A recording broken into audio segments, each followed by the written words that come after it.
प्यारे बच्चों, UP board class channel पर आप सभी का हार्दिक स्वागत है।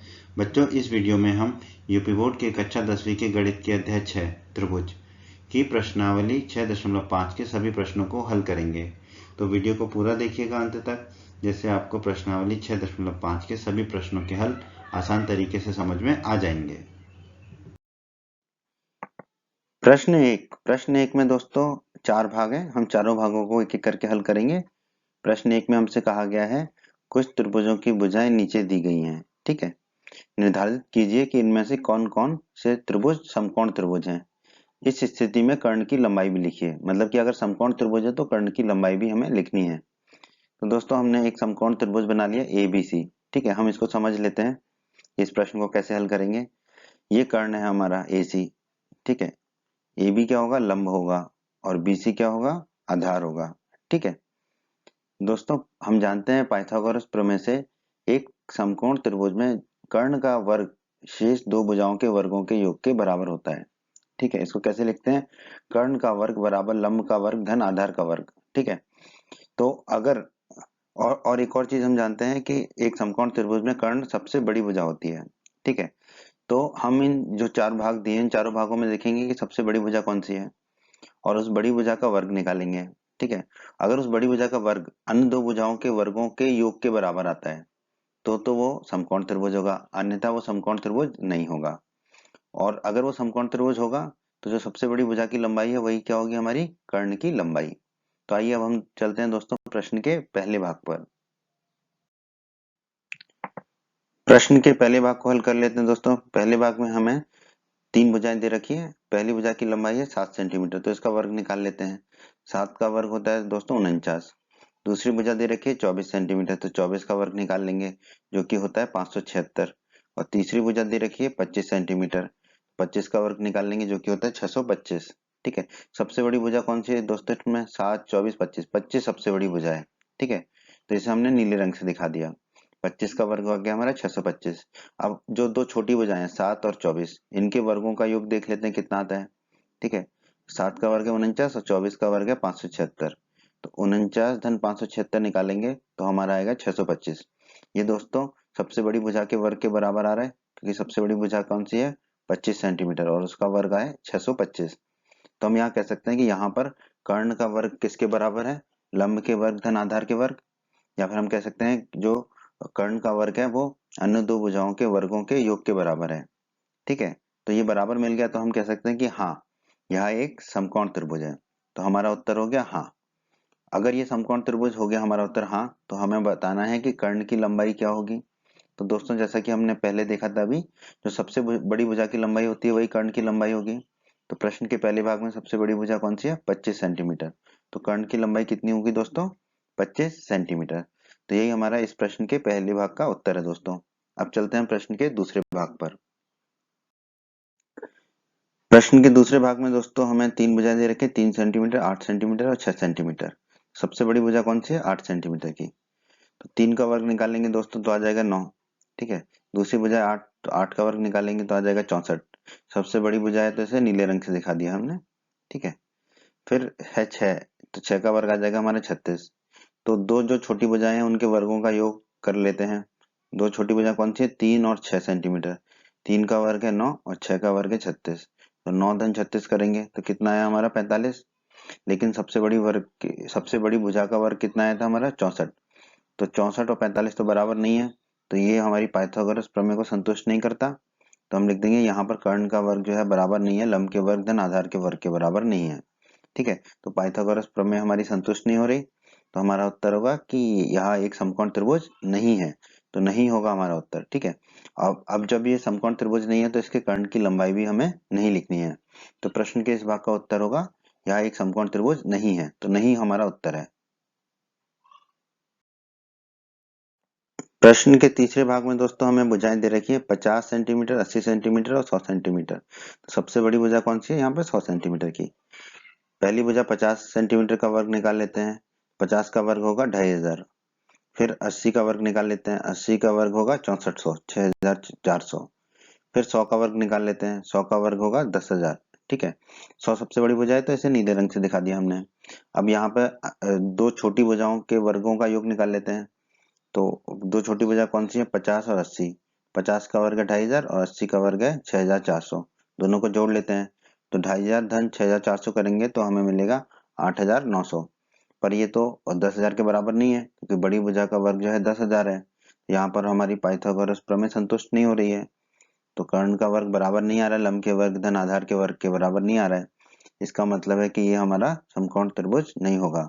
तो हमारा क्या उत्तर होगा, यह एक समकोण त्रिभुज नहीं है। तो हमारा उत्तर होगा इस प्रश्न के इस भाग का नहीं। प्रश्न के चौथे और अंतिम भाग में दोस्तों हमें दे रखी है भुजाएं 13 सेंटीमीटर, 12 सेंटीमीटर और 5 सेंटीमीटर। तो सबसे बड़ी भुजा कौन सी है इसमें, 13 सेंटीमीटर। 13 सेंटीमीटर का वर्ग निकालेंगे तो आ जाएगा 169, ठीक है। और ये सबसे बड़ी भुजा है तो हमने नीले रंग से इसको दिखा दिया। फिर 12 सेंटीमीटर है तो 12 का वर्ग होता है 144।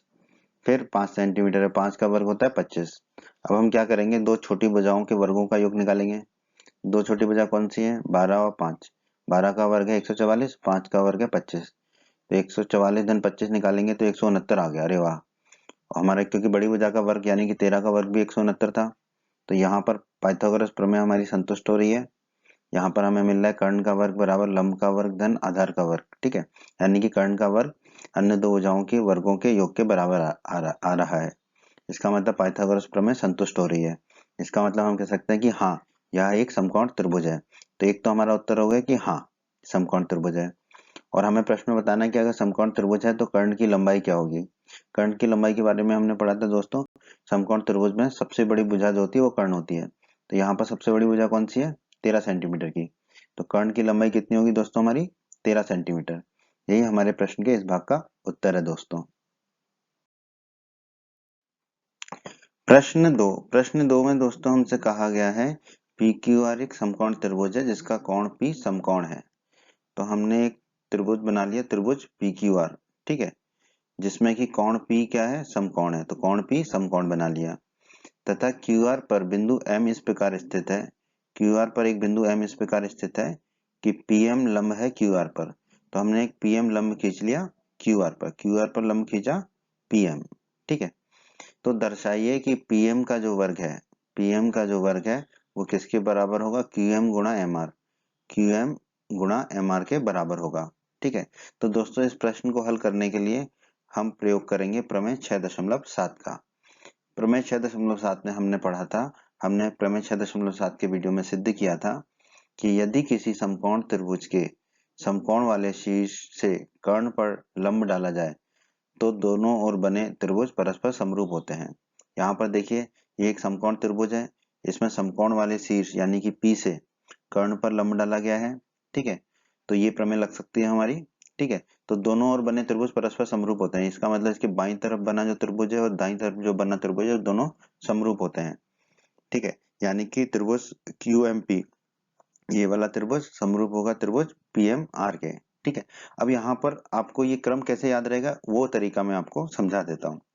देखिए M समकोण है, ठीक है, तो M जो है वो बीच में रहेगा, ठीक है। जो लंब डाला है, जो लंब PM डाला था ना QR पे, जो लंब डाला है वो बीच में रहेगा, ठीक है, M, ठीक है।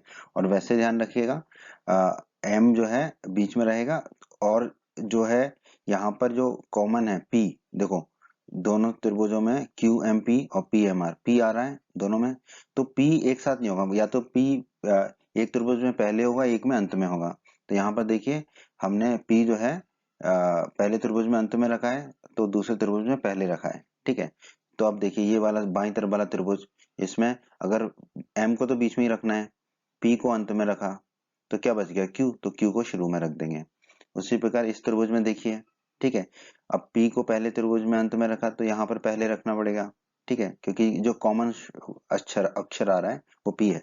तो P को यहाँ पे पहले रखेंगे, M को तो बीच में ही रखना है, ठीक है। जो समकोण वाला है अक्षर उसको बीच में ही रखना है।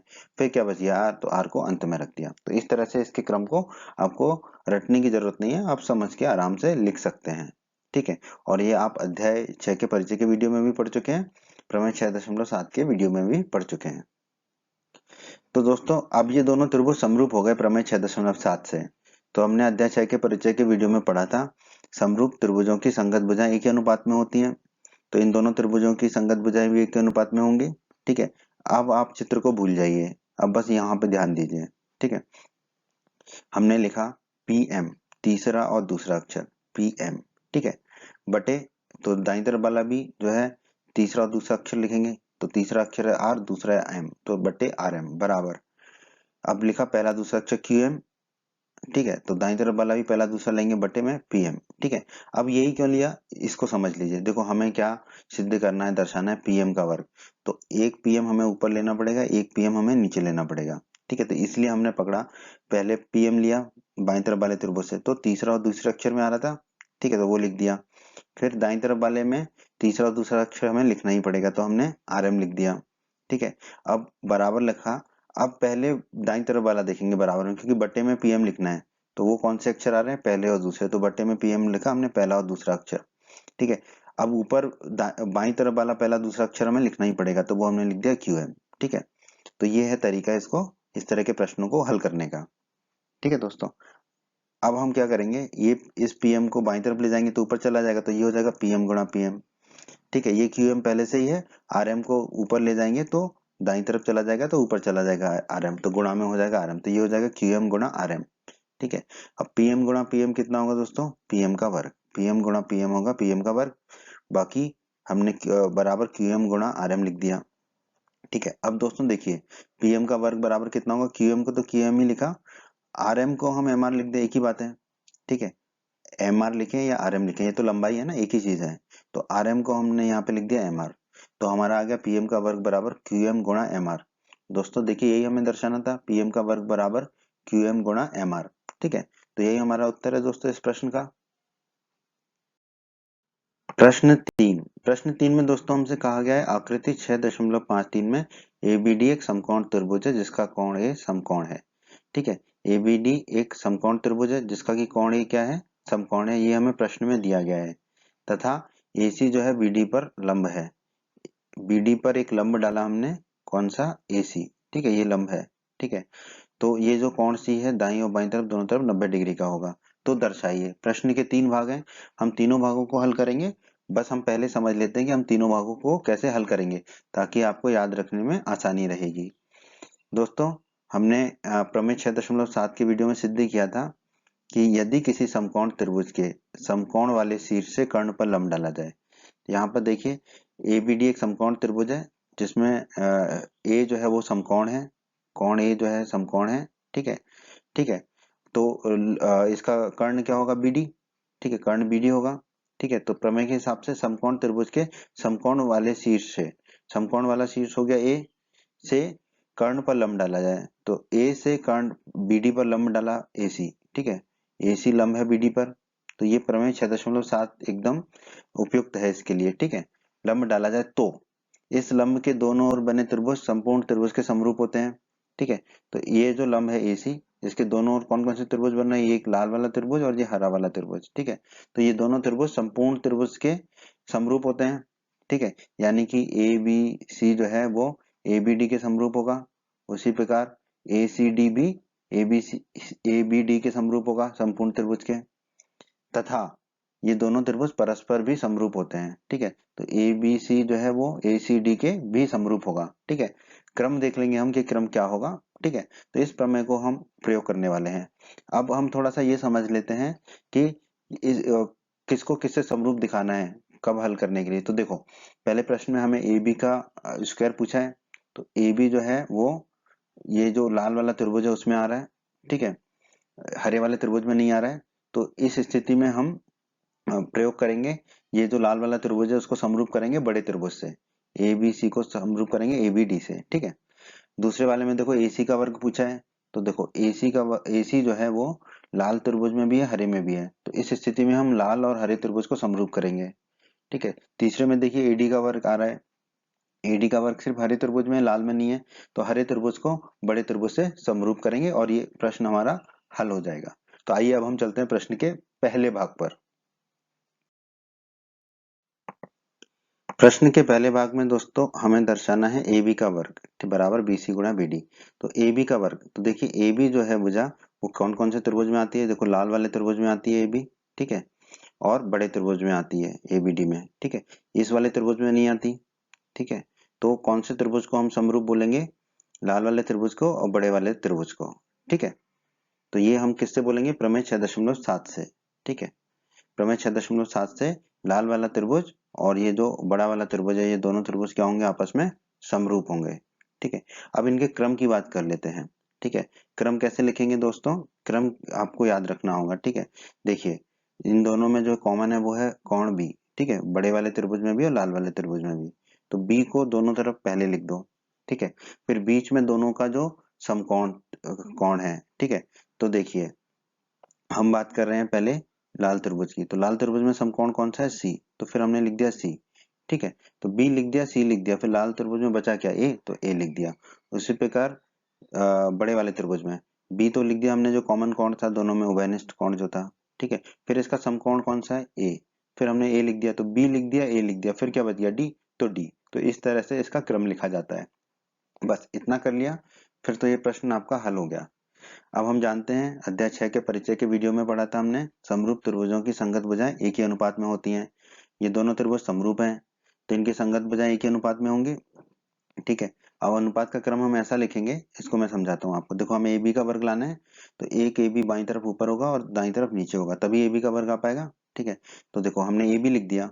अब देखते हैं, ए तीसरा अक्षर है और बी पहला है, तो पहला और तीसरा और पहला अक्षर लिखा ए बी बाईं तरफ के, तो बट्टे में दाईं तरफ का तीसरा और पहला अक्षर लिख देंगे।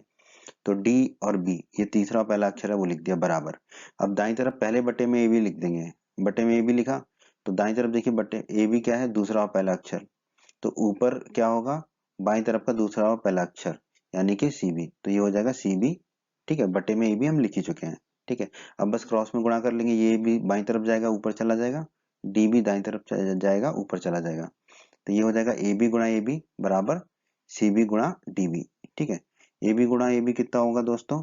ए बी का वर्ग बराबर सी बी गुणा डी बी लिख दिया हमने। ठीक है, अब ए बी का वर्ग बराबर सी बी को दोस्तों हम बी सी लिख सकते हैं। देखो सी बी बोले या बी सी बोले एक ही बात है, लंबाई है, तो सी बी को हमने यहाँ पे बी सी लिख दिया। उसी प्रकार डी बी को बी डी लिख सकते हैं। ठीक है, डी बी, ये जो डी बी है या बी डी एक ही बात है, लंबाई है, तो डी बी को हमने लिख दिया बी डी। तो हमारा आ गया ए बी का वर्ग बराबर बी सी गुणा बी डी। यही हमें दर्शाना था, ए बी का वर्ग बराबर बी सी गुणा बी डी। तो यही हमारा प्रश्न के पहले भाग का उत्तर है दोस्तों। प्रश्न के दूसरे भाग में दोस्तों हमें दर्शाना है AC का वर्ग बराबर BC गुणा DC। अब देखिए दोस्तों, AC जो है, AC जो भुजा है वो बड़े त्रिभुज में नहीं आ रही है। ठीक है, बड़ा त्रिभुज जो है ABD, इसमें AC भुजा नहीं आ रही है। और AC किस में आ रही है? लाल वाले त्रिभुज में और हरे वाले त्रिभुज में, जो दो त्रिभुज निर्मित हो रहे हैं, बन रहे हैं। ठीक है, तो यहाँ पर हम प्रमेय 6.7 का वो भाग प्रयोग करेंगे जहां पर दोनों ओर बने त्रिभुज परस्पर समरूप होते हैं। ठीक है, तो ये दोनों त्रिभुज समरूप होंगे। अब बाकी बात रह गई इनके क्रम की, तो हमने लिख दिया त्रिभुज BCA लाल वाला त्रिभुज समरूप है त्रिभुज ACD के। ठीक है, तो इसको कैसे लिखते हैं दोस्तों? अगर दोनों त्रिभुज समरूप है, मतलब ना जो बने हैं त्रिभुज वो दोनों समरूप हैं, तो उसमें क्या होता है दोस्तों, जो समकोण है इन दोनों त्रिभुजों का, यानी कि यहाँ पर कौन सी है वो बीच में रहेगा, कौन सी। ठीक है, और जो ये जो कोण है, जो पहले के जो कॉमन कोण होगा इनमें ना, इनमें कॉमन क्या है? ए। देखो ए आ रहा है दोनों में ए आ रहा है। ठीक है, इसमें ए बी सी में भी ए आ रहा है और ए सी डी में भी ए आ रहा है। तो ए का ए जो है ना, वो दोनों समरूप त्रिभुजों में समान जगह पे नहीं होगा, एक में अंत में होगा तो दूसरे में पहले पे होगा। ठीक है, बस ये याद रखना है। ठीक है, तो देखो अब हम इसका क्रम को पहचान लेते हैं। ठीक है, सी को दोनों में मध्य में रखा। ठीक है, पहले वाले त्रिभुज में ए को जो है हमने अंत में रखा। ठीक है, ए को अंत में रखा। ठीक है, तो देखो ए हो गया, सी हो गया, बचा क्या? बी। तो बी को शुरू में रखना पड़ेगा। तो दाईं तरफ वाले त्रिभुज में देखिए ए को हमने पहले रखा। ठीक है, सी को मध्य में ही रखना पड़ेगा। ठीक है, तो ए हो गया, सी हो गया, इसमें क्या बचा? डी। तो डी, तो ये क्रम हो गया, त्रिभुज बीसी है समरूप त्रिभुज एसी डी के। क्योंकि समरूपता में और सर्वांग समता में क्रम बहुत ही महत्वपूर्ण होता है, इसलिए क्रम आपको समझना होगा। क्या था क्रम? ठीक है, देखो इन दोनों में क्या है? ए कॉमन आ रहा है। ठीक है, इन दोनों में ए कॉमन है। ठीक है, तो ए का क्रम दोनों में अलग अलग होगा। ठीक है, और जो समकोण त्रिभुज है दोनों का सी, ठीक है, ये दोनों में मध्य में रखना होगा हमको। ठीक है, सी को मध्य में रख देंगे। ठीक है, और बाकी ए को जो है वो उसका क्रम हमें बदलना पड़ेगा। ठीक है, मतलब पहले में अगर अंत में रखा है तो दूसरे में पहले रखना होगा। ठीक है, तो ये दो एक लिख दिया हमने। अब दोस्तों हम जानते हैं समरूप त्रिभुजों की संगत भुजाएं एक ही अनुपात में होती हैं, ठीक है। तो इन दोनों त्रिभुजों की संगत भुजाएं एक ही अनुपात में होंगी। अब हमें लाना है AC का वर्ग। तो अब आप समझ ही गए होंगे कि AC को ऊपर रखेंगे यहाँ पर, ठीक है। तो AC लाने के लिए मतलब कि पहला तीसरा और दूसरा, ठीक है। AC तीसरा और दूसरा है तो बटे में दाईं तरफ का तीसरा दूसरा DC रख दिया बराबर। अब दाईं तरफ में बटे में AC पहले लाना है हमको ना, तभी तो AC का वर्ग आएगा। तो बटे में AC लिखा दाईं तरफ से, ठीक है, यानी कि पहला और दूसरा अक्षर AC। तो ऊपर क्या आएगा, बाईं तरफ का पहला दूसरा अक्षर यानी कि BC, ठीक है। ये आ गया। अब बहुत ही आसान है, AC को बाईं तरफ ले जाएंगे तो ऊपर चला जाएगा, तो ये हो जाएगा AC गुणा AC बराबर DC को दाईं तरफ ले जाएंगे तो ऊपर चला जाएगा, तो ये हो जाएगा BC गुणा DC। AC गुणा AC कितना हो जाएगा दोस्तों दोस्तों AC का वर्ग। तो AC गुणा AC हो गया AC का वर्ग बराबर BC गुणा DC लिख दिया। यही हमें दर्शाना था। देखिए AC का वर्ग बराबर BC गुणा DC। तो यही हमारे प्रश्न के इस भाग का उत्तर है दोस्तों। प्रश्न के तीसरे भाग को हल कर लेते हैं दोस्तों। यहाँ हमें दर्शाना है AD का वर्ग बराबर BD गुणा CD। अब देखिए AD जो भुजा है वो हरे त्रिभुज में आ रही है और बड़े त्रिभुज में आ रही है।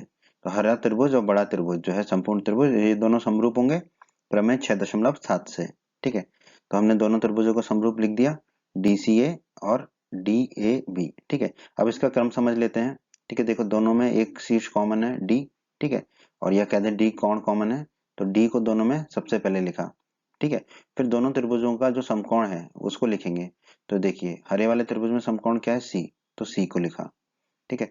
बड़े वाले त्रिभुज में समकोण क्या है A, तो A को लिखा, ठीक है। फिर दोनों त्रिभुजों में जो बच जाएगा वो लिख देंगे। तो देखो हरे त्रिभुज में D से चले C तक गए, फिर क्या पे जाएंगे A पर, तो DCA। उसी प्रकार बड़े त्रिभुज में D से चले A पे आए, फिर कहाँ पे जाएंगे B पर, तो B पर। तो ये इस क्रम में दोनों समरूप होंगे। अब फिर वही करना है हमें, समरूप त्रिभुजों की संगत भुजाएं एक ही अनुपात में होती हैं। तो इन दोनों त्रिभुजों की संगत भुजाएं एक ही अनुपात में होंगी, ठीक है। अब देखिए हमें AD का वर्ग लाना है, तो ऊपर AD लिखना होगा, ठीक है। AD कैसे कैसे आ रहा है, पहला और तीसरा अक्षर, ठीक है। तो बटे में दाईं तरफ का पहला और तीसरा अक्षर, सॉरी तीसरा और पहला अक्षर, AD आ रहा है तीसरा और पहला अक्षर, ठीक है AD। तो बटे में भी दाईं तरफ का तीसरा और पहला अक्षर लेंगे। तो तीसरा अक्षर है B और पहला है D, तो बटे में BD आ गया बराबर। अब दाईं तरफ पहले हमें AD लाना है, बटे में लाना है AD, ठीक है। तो दाईं तरफ वाले त्रिभुज में AD कैसे मिलेगा हमें, दूसरा और पहला अक्षर, ठीक है AD। तो ऊपर जो है लिखेंगे बाईं तरफ का दूसरा और पहला अक्षर यानी कि CD।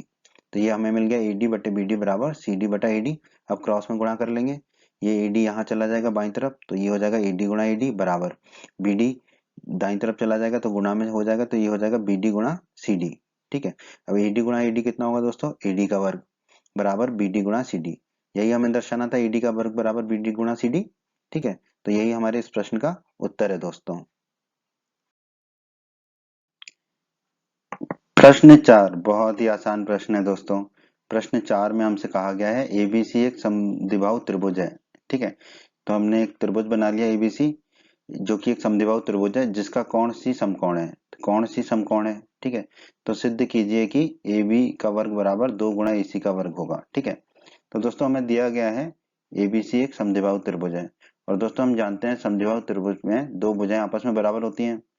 तो वो भुजा कर्ण तो नहीं हो सकती, क्योंकि कर्ण सबसे बड़ी भुजा होती है समकोण त्रिभुज में, ठीक है। तो क्योंकि C समकोण है तो ये एक समकोण त्रिभुज है, ठीक है। तो कौन कौन सी भुजाएं बराबर होंगी यहाँ पर, BC और AC, ये दोनों भुजाएं बराबर होंगी, लंब और आधार बराबर होगा, ठीक है। तो हमने लिख दिया BC बराबर AC। अब दोस्तों त्रिभुज ABC में पाइथागोरस प्रमेय लगा देते हैं हम। पाइथागोरस प्रमेय क्या कहती है, कर्ण का वर्ग बराबर अन्य दो भुजाओं के वर्ग का योग, यानी कि AB का वर्ग बराबर होगा हमारा AC का वर्ग धन BC का वर्ग। AB का वर्ग होगा बराबर किसके, AC का वर्ग धन BC का वर्ग, ठीक है। इन दोनों भुजाओं के वर्ग के योग के बराबर होगा। अब दोस्तों BC बराबर कितना है AC, तो यहाँ पर BC की जगह हम रख देंगे AC। तो हमारा AB का वर्ग बराबर आ जाएगा AC का वर्ग धन BC की जगह रख दिया AC, तो ये भी हो गया AC का वर्ग। AC का वर्ग धन AC का वर्ग कितना हो जाएगा दोस्तों, 2 गुणा AC का वर्ग। तो AB का वर्ग आ गया हमारा 2 गुणा AC का वर्ग। यही हमें सिद्ध करना था, AB का वर्ग बराबर 2 गुणा AC का वर्ग। तो यही हमारे इस प्रश्न का उत्तर है दोस्तों। प्रश्न 5 बहुत ही आसान प्रश्न है दोस्तों। प्रश्न 5 में हमसे कहा गया है ABC एक समद्विबाहु त्रिभुज है जिसमें AC बराबर BC है, ठीक है। यदि AB का वर्ग बराबर 2 गुणा AC का वर्ग है तो सिद्ध कीजिए कि ABC एक समकोण त्रिभुज है। तो दोस्तों हमने ABC एक त्रिभुज बना लिया, ठीक है, हमें दिया गया है कि ये एबीसी एक समद्विबाहु त्रिभुज है। ठीक है, समद्विबाहु त्रिभुज है तो इसकी दो भुजाएं बराबर लंबाई की होंगी, तो हमने मान लिया कि एसी और बीसी बराबर लंबाई की हैं। ठीक है, और हमें दोस्तों दिया गया है ए बी का वर्ग बराबर 2 गुणा ए सी का वर्ग है। अब दोस्तों इसको हम लिख सकते हैं ए बी का वर्ग बराबर 2 गुणा ए सी के वर्ग को क्या लिख सकते हैं, ए सी का वर्ग धन ए सी का वर्ग। ठीक है, ए सी का वर्ग धन ए सी का वर्ग क्या हो जाएगा, 2 गुणा ए सी का वर्ग। ठीक है, तो 2 गुणा ए सी के वर्ग को हमने लिख दिया ए सी का वर्ग धन ए सी का वर्ग। अब दोस्तों ध्यान दीजिए, ए सी बराबर कितना है, बी सी। ए सी और बी सी भुजा बराबर लंबाई की है, तो इस वाले ए सी की जगह रख देंगे हम बी सी, सिर्फ दूसरे वाले ए सी की जगह। तो हमारा आ जाएगा ए बी का वर्ग बराबर ए सी का वर्ग धन बी सी का वर्ग। ए सी के वर्ग की जगह दूसरे वाले की जगह रख दिया हमने बी सी, तो ये हो गया बी सी का वर्ग। अब दोस्तों हमने पाइथागोरस प्रमेय का विलोम पढ़ा था। यदि किसी त्रिभुज की एक भुजा का वर्ग, ठीक है, यहाँ पर देखिए त्रिभुज एबीसी की ए बी भुजा का वर्ग अन्य दो भुजाओं के वर्गों के योग के बराबर हो। अन्य दो भुजाएं यहाँ पर एसी और बीसी हैं, इनके वर्गों के योग के बराबर है, तो पहली भुजा का समकोण समकोण होता है। पहली भुजा मतलब यहाँ पर हो जाएगी ए बी का वर्ग, ए बी भुजा, तो ए बी भुजा का समकोण कौन सा हो गया, कोण सी। तो कोण सी क्या होगा, समकोण होगा। कोण सी समकोण होगा यानी कि कोण सी 90 डिग्री होगा, तो कोण सी समकोण होगा। ठीक है, तो अगर त्रिभुज एबीसी में, ठीक है, कोई भी एक कोण समकोण है, तो हम कह सकते हैं कि त्रिभुज एबीसी एक समकोण त्रिभुज है, और हमें यही सिद्ध करना था। तो यही हमारे इस प्रश्न का उत्तर है दोस्तों। प्रश्न 6 में दोस्तों हमसे कहा गया है एक समबाहु त्रिभुज एबीसी की भुजा 2a है। दोस्तों हम जानते हैं समबाहु त्रिभुज की तीनों भुजाओं की लंबाई बराबर होती है, तो यानी कि जो समबाहु त्रिभुज एबीसी दे रखा है उसकी तीनों भुजाओं की लंबाई कितनी होगी, 2a। तो हमने एक समबाहु त्रिभुज बना लिया जिसमें तीनों भुजाओं की लंबाई ले ली हमने 2a। ठीक है, तो एबीसी एक समबाहु त्रिभुज है जिसमें तीनों भुजाओं की लंबाई है 2a।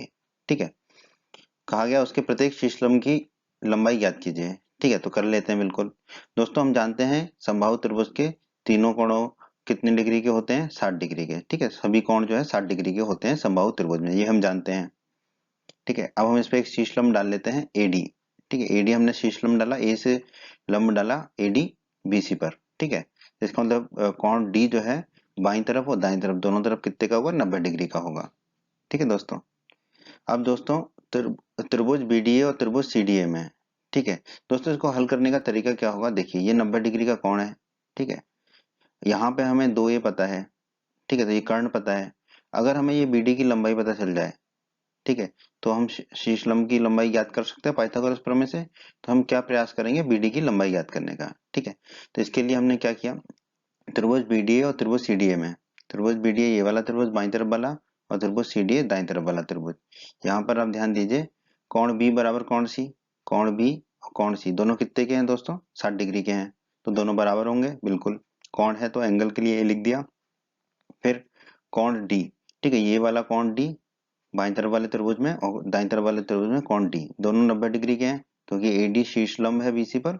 ठीक है, दोनों कोण 90 डिग्री के हैं। कोण है तो एंगल के लिए हमने ए लिख दिया। ठीक है, ये कोण 90 डिग्री के हैं दोनों। ठीक है, तो अब ए कसौटी से क्या होगा, दोनों त्रिभुज समरूप हो जाएंगे। तो ए कसौटी से दोनों त्रिभुज समरूप हो जाएंगे। क्रम देख लेते हैं। ठीक है, क्रम क्या होगा, कोण के जो अक्षर है वो लिख लेते हैं बी और डी। ठीक है, तो बी डी ए त्रिभुज में बी और डी हो गया तो क्या बच गया, ए, तो ये लिख दिया ए। तो त्रिभुज बी डी ए समरूप होगा। त्रिभुज दाईं तरफ देखें सी और डी लिख दिया, त्रिभुज सीडीए में सी और डी लिख दिया तो क्या बच गया, ए, तो त्रिभुज सीडीए के। तो क्रम यही होगा, त्रिभुज बीडीए समरूप होगा त्रिभुज सीडीए के। ठीक है, ये निकाल लिया हमने। अब दोस्तों अध्याय 6 के परिचय के वीडियो में हम पढ़ चुके हैं समरूप त्रिभुजों की संगत भुजाएं एक ही अनुपात में होती हैं। तो त्रिभुज बीडीए और त्रिभुज सीडीए की संगत भुजाएं भी एक ही अनुपात की होंगी। ठीक है, अब देखिए हम पहला और दूसरा अक्षर ले रहे हैं बीडी, तो दाईं तरफ भी पहला दूसरा लेंगे, या तो वो होगा सीडी, तो बीडी बटा सीडी किसके बराबर होगा। अब दूसरा और तीसरा अक्षर लेते हैं, तो बाईं तरफ है डीए और दाईं तरफ भी दूसरा और तीसरा अक्षर है डीए, तो ये हो गया बीडी बटा सीडी बराबर डीए बटा डीए। ठीक है, अब डीए से डीए कट जाएगा। ठीक है, तो बीडी बटा सीडी कितना आ जाएगा, 1/1। ठीक है, अब गुणा कर लेते हैं, एक का गुणा बाईं तरफ करेंगे तो बीडी गुणा एक बीडी होगा, और सीडी का गुणा दाईं तरफ करेंगे ऊपर ले जाएंगे तो एक गुणा सीडी सीडी होगा, तो बीडी बराबर सीडी आ जाएगा हमारा। ठीक है, तो बीडी और सीडी की लंबाई जो है बराबर आ गई। अब देखिए बीडी धन सीडी ये किसके बराबर होगा, बीसी के। ठीक है, बीसी कितना होगा, बीडी धन सीडी। ठीक है, तो हमने लिख दिया बीडी धन सीडी बराबर बीसी। ठीक है, अब हम सीडी किसके बराबर है, बीडी के। BD और CD बराबर है, तो यहाँ पर CD की जगह रख देंगे हम BD। ठीक है, यहाँ से CD की जगह क्या रख देंगे, BD। तो ये हो जाएगा BD धन BD। और BC की लंबाई कितनी है, 2a है, क्योंकि BC क्या है, समबाहु त्रिभुज की भुजा है, और समबाहु त्रिभुज की भुजा कितनी दे रखी है हमें, 2a। तो BC की जगह रख देंगे 2a। BD धन BD कितना हो जाएगा, 2BD। 2BD बराबर आ गया 2a। 2 से 2 काट देंगे, बाईं तरफ वाले 2 से दाईं तरफ वाला 2 कट जाएगा, तो BD कितना आ जाएगा दोस्तों हमारा, a। ठीक है, तो ये BD की लंबाई हमने जो निकालनी थी अभी हमने निकाल ली, कितनी आ गई, a। ठीक है, इसे दोस्तों हम मान लेते हैं समीकरण 1। आगे बढ़ते हैं दोस्तों। दोस्तों त्रिभुज ADB, ये वाला जो त्रिभुज है ये समकोण त्रिभुज होगा, क्योंकि यहाँ पे कोण D कितना है, 90 डिग्री का है। ठीक है, क्योंकि AD जो है शीर्षलंब है BC पर। ठीक है, तो ADB जो है एक समकोण त्रिभुज है। तो अब समकोण त्रिभुज ADB में हम पाइथागोरस प्रमेय लगा देते हैं। पाइथागोरस प्रमेय क्या कहती है, लंब का स्क्वायर, लंब का वर्ग धन आधार का वर्ग बराबर कर्ण का वर्ग। यहाँ पे लंब कितना है, AD, तो AD का वर्ग धन आधार कितना है, BD, BD का वर्ग बराबर कर्ण का वर्ग, कर्ण कितना है, AB, AB का वर्ग। ठीक है, अब हम यहाँ पर BD और AB, देखो BD का मान हमें पता है A है, और AB का मान पता है 2 है, A है, ये रख देंगे, और AD का मान हमें ज्ञात करना है। ठीक है, तो AD का स्क्वायर धन BD की जगह कितना रख दिया, A, तो ये हो गया A का वर्ग बराबर AB की जगह कितना रख देंगे, 2A, तो ये हो जाएगा 2A का वर्ग। ठीक है, अब AD का वर्ग धन 1 का वर्ग बराबर 2A का वर्ग कितना होगा, 2 का वर्ग होता है 4, और A का वर्ग होता है A का वर्ग। ठीक है, तो ये हो गया 4 गुणा A का वर्ग। अब A का वर्ग जो है बाईं तरफ, उसको दाईं तरफ ले जाएंगे तो ऋण का हो जाएगा, तो हमें मिलेगा AD का वर्ग बराबर 4A वर्ग जो पहले से ही था माइनस A स्क्वायर। ठीक है, ये A स्क्वायर दाईं तरफ जाएगा तो ऋण का A स्क्वायर हो जाएगा। ठीक है, अब 4A स्क्वायर में से एक A स्क्वायर जाएगा तो कितना बचेगा, 3A स्क्वायर, तो AD का स्क्वायर मिलेगा हमें 3A स्क्वायर। ठीक है, अब दोनों तरफ जो है वर्गमूल ले लेते हैं। ठीक है, तो AD का वर्ग, AD के वर्ग का वर्गमूल लेंगे तो मिलेगा AD बराबर 3 का वर्गमूल होगा अंडर रूट 3, और A के वर्ग का वर्गमूल होगा अंडर रूट होगा A। ठीक है, तो AD हमें कितना मिल गया, अंडर रूट 3A। ठीक है, तो दोस्तों हम कह सकते हैं कि अतः प्रत्येक शीर्षलंब की लंबाई कितनी होगी, अंडर रूट 3A होगी। तो हमारे इस प्रश्न का उत्तर कितना होगा दोस्तों, अंडर रूट 3 गुणा A। यही हमारे इस प्रश्न का उत्तर है दोस्तों। बच्चों, अगर आप हमारे यूपी बोर्ड क्लास चैनल पर नए हैं और आपने अभी तक हमारे यूपी बोर्ड क्लास चैनल को सब्सक्राइब नहीं किया है, तो जल्दी से सब्सक्राइब बटन को दबाकर यूपी बोर्ड क्लास चैनल को सब्सक्राइब कर लीजिए और बेल आइकन को भी दबा दीजिए। इससे आपको क्या फायदा होगा, जब भी हमारा कोई नया वीडियो आएगा तो उसका नोटिफिकेशन सबसे पहले आपको मिलेगा, और जब भी आप यूट्यूब में वीडियोज को सर्च करेंगे तो आपको हमारे चैनल के वीडियोज ऊपर नजर आने लगेंगे। बच्चों, इस अध्याय के बाकी सभी वीडियोस को देखने के लिए आप कभी भी आई बटन पर क्लिक कर सकते हैं। आई बटन पर क्लिक करने से आपको इस अध्याय के बाकी सभी वीडियोस के लिंक मिल जाएंगे। प्रश्न 7 में दोस्तों हमसे कहा गया है, सिद्ध कीजिए कि एक समचतुर्भुज की भुजाओं के वर्गों का योग उसके विकर्णों के वर्गों के योग के बराबर होता है। ठीक है, तो दोस्तों एक समचतुर्भुज बना लिया हमने ABCD। ठीक है, तो इस प्रश्न को हल करने से पहले हमें समचतुर्भुज के कुछ गुणों की चर्चा करनी पड़ेगी, जिनको हम पिछली कक्षाओं में पढ़ चुके हैं। ठीक है, तो हमने एक समचतुर्भुज तो बना लिया ABCD। ठीक है, इसके दो विकर्ण होंगे, एक AC और दूसरा BD। हम मान लेते हैं कि जो दोनों विकर्ण एक दूसरे को कहाँ प्रतिच्छेद करें, बिंदु O पर। ठीक है, ये हमने बना लिया। अब दोस्तों हम जानते हैं, पिछली कक्षाओं में हम पढ़ चुके हैं कि समचतुर्भुज के विकर्ण एक दूसरे को परस्पर समद्विभाजित करते हैं। ठीक है, मतलब कि एक दूसरे को दो बराबर भागों में बांटते हैं। ठीक है, मतलब आधे आधे भाग में बांट देते हैं। ठीक है, ये हम पहले पढ़ चुके हैं। तो इसका मतलब क्या होगा कि ये दोनों जो विकर्ण है एक दूसरे को दो बराबर बराबर भागों में बांटेंगे, यानी कि AO बराबर होगा OC के और OB बराबर होगा OD के। ठीक है, अगर AO OC के बराबर है तो इसका मतलब AO जो है AC का आधा होगा। ठीक है, तो हमने लिख दिया AO बराबर 1/2 AC। AO जो है वो AC का आधा होगा। ठीक है, उसी प्रकार BO और जो है OD के बराबर होगा, या फिर हम कह लें कि जो BO है वो BD का आधा होगा। ठीक है, तो हमने यहाँ कह दिया BO बराबर 1/2 BD। BO जो है एक BD का आधा होगा। ठीक है, और इसको हमने समीकरण 1 मान लिया पहले वाले को, और दूसरे वाले को समीकरण 2 मान लिया। ठीक है, ये समचतुर्भुज का गुण होता है। फिर दोस्तों हम जानते हैं कि समचतुर्भुज की चारों भुजाओं की लंबाई बराबर होती है। तो ए बी बराबर बी सी बराबर सी डी बराबर डी ए होगा और इसे समीकरण 3 मान लिया। ठीक है, चतुर्भुज की ए बी भुजा किसके बराबर होगी, बी सी के, फिर ये दोनों होंगी सी डी के बराबर, और चौथी भुजा डी ए के बराबर। तो ये चारों भुजाएं आपस में बराबर होंगी, ये हमने लिख लिया और इसको बोल दिया समीकरण 3। ठीक है, ये एक गुण था।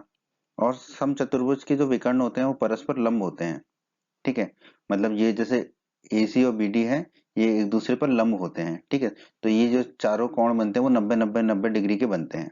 तो हमें यहाँ एक ही कोण से काम है, तो हमने लिख दिया कोण AOB। ठीक है, ये वाला कोण, कोण AOB ये कितना है, 90 डिग्री का। ठीक है, इसे हमने समीकरण 4 कह दिया। ठीक है, अगर कोण AOB 90 डिग्री का है तो इसका मतलब क्या होगा कि जो त्रिभुज AOB है वो एक समकोण त्रिभुज होगा। त्रिभुज AOB एक समकोण त्रिभुज होगा जिसमें कोण O जो है वो 90 डिग्री का होगा। ठीक है, तो हम त्रिभुज AOB जो समकोण त्रिभुज है उसमें अब हम पाइथागोरस प्रमेय का प्रयोग करेंगे। आगे बढ़ते हैं दोस्तों। अब समकोण त्रिभुज AOB, ये जो समकोण त्रिभुज AOB है इसमें हम पाइथागोरस प्रमेय लगा देंगे। तो पाइथागोरस प्रमेय से क्या होगा, इसका कर्ण, कर्ण इसका कौन सा होगा, 90 डिग्री जो बन रहा है उसका सम्मुख भुजा यानी कि AB। ठीक है, AB का वर्ग बराबर क्या होगा, अन्य दो भुजाओं के वर्गों के योग के बराबर। अन्य दो भुजाएं कौन सी है, AO, तो AO का वर्ग धन अगली भुजा कौन सी है, BO, धन BO का वर्ग, ये हमने लिख दिया। ठीक है, अब दोस्तों समीकरण 1 में AO कितना दे रखा है, 1/2AC, तो यहाँ पर हमने AO की जगह रख दिया 1/2AC। ठीक है, पूरे का वर्ग लिख दिया क्योंकि AO का वर्ग था। धन BO का वर्ग था, BO को हम समीकरण 2 से कितना लिख सकते हैं, 1/2 BD, तो हमने लिख दिया 1/2 गुणा BD, इस पूरे का वर्ग क्योंकि BO का वर्ग लिखा हुआ है। अब इसको हल कर लेंगे दोस्तों, तो AB का वर्ग कितना हो जाएगा, 1/2 का वर्ग कितना होगा दोस्तों, 1/4। ठीक है, क्योंकि 1 का वर्ग 1 होगा, 2 का वर्ग हो जाएगा 4, तो ये हो जाएगा 1/4।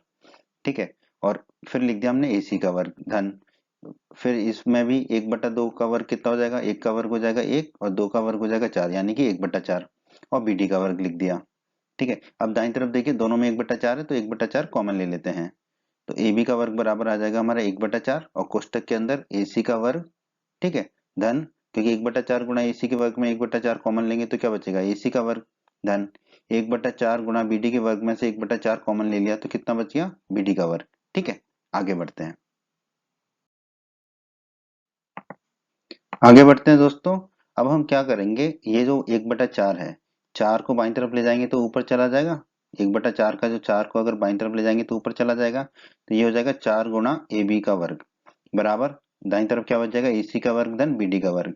ठीक है, अब 4 गुणा AB का वर्ग है तो इसे 4 बार AB का वर्ग लिख सकते हैं, AB का वर्ग धन AB का वर्ग धन AB का वर्ग धन AB का वर्ग। ठीक है, 4 बार लिख दिया, इसको चारों बार को जोड़ेंगे तो 4 गुणा AB का वर्ग ही आएगा।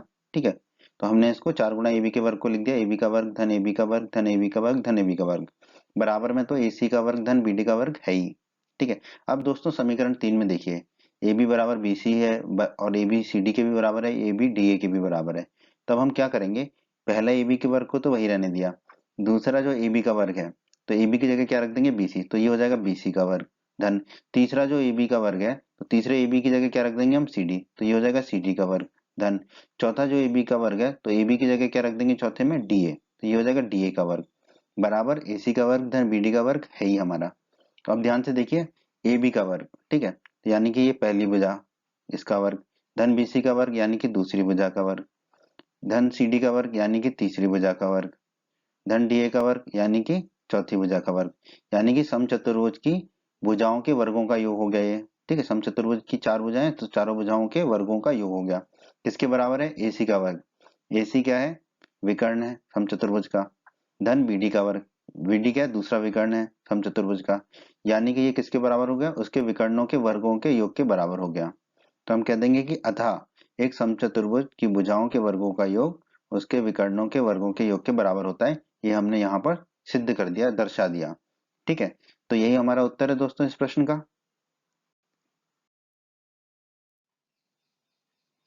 प्रश्न 8 में दोस्तों हमसे कहा गया है आकृति 6.54 में। ठीक है, ये एक आकृति दे रखी है हमें, इसमें त्रिभुज ABC के अभ्यंतर में स्थित कोई बिंदु O है, त्रिभुज ABC के अंदर एक बिंदु O है, किस प्रकार है कि OD लंब है BC पर, OD जो है वो BC पर लंब है। ठीक है, यानी कि D के दोनों तरफ के कोण 90 डिग्री के हैं। OE AC पर लंब है, OE जो है वो AC पर लंब है। इसका मतलब है कि E के दोनों तरफ के कोण जो है वो 90 डिग्री के होंगे। और OF AB पर लंब है। OF जो है वो AB पर लंब है। इसका मतलब है F के दोनों तरफ के कोण 90 डिग्री के होंगे। तो दर्शाइए कि प्रश्न के 2 भाग हैं, हम दोनों भागों को एक एक करके हल कर लेते हैं। तो पहले हल करते हैं हम प्रश्न के पहले भाग को। OA को मिलाइए, OA, OB और OC को मिलाइए। तो OA को मिला देते हैं, O और A को मिला दिया हमने। फिर O और B को मिला देते हैं, फिर O और C को मिला देते हैं। ठीक है, ये कर दिया काम हमने। अब देखिए समकोण त्रिभुज AFO में पाइथागोरस प्रमेय से AFO समकोण त्रिभुज है, क्योंकि F क्या है हमारा 90 डिग्री का। ठीक है, F 90 डिग्री का है तो AFO हमारा समकोण त्रिभुज है। अब इसमें हम लगा देंगे पाइथागोरस प्रमेय। ठीक है, पाइथागोरस प्रमेय हमने लगा दिया, कर्ण का वर्ग बराबर लंब का वर्ग धन आधार का वर्ग। ठीक है, या अन्य दो भुजाओं के वर्गों का योग। तो कर्ण कितना है AFO में, AO, OA कह लें या AO कह लें। ठीक है, तो OA का वर्ग, क्योंकि हमें OA, OB, OC ऐसे दिखाना है तो हमने लिख दिया OA का वर्ग। ठीक है, कर्ण हो गया हमारा OA का वर्ग बराबर अन्य दो भुजाओं के वर्गों का योग। अन्य दो भुजाएं कौन सी है इस त्रिभुज में, AF, तो AF का वर्ग धन दूसरी भुजा कौन सी है OF, तो OF का वर्ग हो गया। ठीक है, इसे हम मान लेंगे दोस्तों समीकरण 1। उसी प्रकार समकोण त्रिभुज BDO में पाइथागोरस प्रमेय से BDO, ये भी समकोण त्रिभुज है क्योंकि कोण D कितने का है, 90 डिग्री का है। ठीक है, इसमें भी हम पाइथागोरस प्रमेय लगा देंगे। तो क्या हो जाएगा, कर्ण का वर्ग, कर्ण कितना है यहाँ पर OB। कर्ण क्या होता है, 90 डिग्री के कोण की सम्मुख भुजा होती है। ठीक है, तो 90 डिग्री के कोण की सम्मुख भुजा कौन सी है, OB। उसी प्रकार पीले वाले त्रिभुज में 90 डिग्री के कोण की सम्मुख भुजा क्या थी, OA। ठीक है, तो यहाँ पर है 90 डिग्री के कोण की सम्मुख भुजा OB, तो OB का वर्ग बराबर अन्य दो भुजाओं के वर्गों का योग, यानी कि BD का वर्ग धन OD का वर्ग। ठीक, वो लिख दिया हमने, BD का वर्ग धन OD का वर्ग। इसे हम मान लेंगे दोस्तों समीकरण 2। अब हम लगा देंगे समकोण त्रिभुज CEO में पाइथागोरस प्रमेय। CEO ये समकोण त्रिभुज है क्योंकि कोण E जो है 90 डिग्री का है, तो इसमें पाइथागोरस प्रमेय लगा देंगे। तो कर्ण का वर्ग, कर्ण क्या होगा, 90 डिग्री के कोण की सम्मुख भुजा यानी कि OC, तो OC का वर्ग बराबर अन्य दो भुजाओं के वर्गों का योग, यानी कि CE का वर्ग धन OE का वर्ग। तो हमने लिख दिया CE का वर्ग धन OE का वर्ग। इसे हम मान लेंगे दोस्तों समीकरण 3। आगे बढ़ते हैं दोस्तों, हमने तीनों समीकरणों को लिख लिया। ठीक है, अब हम क्या करेंगे, समीकरण 1, समीकरण 2 और समीकरण 3 को जोड़ देंगे। जोड़ने का मतलब है दोस्तों तीनों के बाएं तरफ को जोड़ देंगे, बराबर लिख के तीनों के दाएं तरफ को जोड़ देंगे। ठीक है, तो देखिए बाएं तरफ को जोड़ेंगे तो OA का वर्ग धन OB का वर्ग धन OC का वर्ग बराबर, अब दाएं तरफ को जोड़ेंगे तो AF का वर्ग धन OF का वर्ग, AF का वर्ग धन OF का वर्ग धन BD का वर्ग धन OD का वर्ग, BD का वर्ग धन OD का वर्ग धन समीकरण 3 से CE का वर्ग धन OE का वर्ग, CE का वर्ग धन OE का वर्ग। ये आ गया हमारा। अब बस हम क्या करेंगे, जो दाईं तरफ तीन पद थे उनको बाईं तरफ ले जाएंगे तो उनका चिन्ह बदल जाएगा, धनात्मक से ऋणात्मक हो जाएगा। कौन कौन से पद हैं वो देख लेते हैं। तो पहले तो जो बाईं तरफ पद थे वो उनको वैसे ही लिख दिया, OA का वर्ग धन OB का वर्ग धन OC का वर्ग, वो तो वैसे की वैसे ही लिख दिए। अब दाईं तरफ से कौन कौन से पद लेके आ रहे हैं हम, OD का वर्ग, तो OD ये हो जाएगा माइनस OD का वर्ग बाईं तरफ जाके। फिर अगला पद कौन सा लेके आए, OE का वर्ग, तो बाईं तरफ जाके ये हो जाएगा माइनस OE का वर्ग। फिर कौन सा पद लेके आए, OF का वर्ग, तो बाईं तरफ जाके ये हो जाएगा माइनस OF का वर्ग। ठीक है, बराबर लगा दिया हमने चिन्ह। ठीक है, अब दाईं तरफ क्या बच गया, AF का वर्ग, तो AF का वर्ग लिख दिया, धन BD का वर्ग धन BD का वर्ग लिख दिया, फिर धन C का वर्ग धन C का वर्ग लिख दिया। दोस्तों अब देखिए प्रश्न के पहले भाग में हमें यही सिद्ध करना था, OA वर्ग धन OB वर्ग धन OC वर्ग, OA वर्ग धन OB वर्ग धन OC वर्ग माइनस OD वर्ग माइनस OE वर्ग माइनस OF वर्ग माइनस OD वर्ग माइनस OE वर्ग माइनस OF वर्ग बराबर AF का वर्ग धन BD का वर्ग धन CE का वर्ग, AF का वर्ग धन BD का वर्ग धन C का वर्ग। तो ये हमारा उत्तर आ गया। ठीक है, हमने दर्शा दिया। तो ये हो गया हमारा पहला भाग। अब हम चलते हैं दोस्तों प्रश्न के दूसरे भाग पर।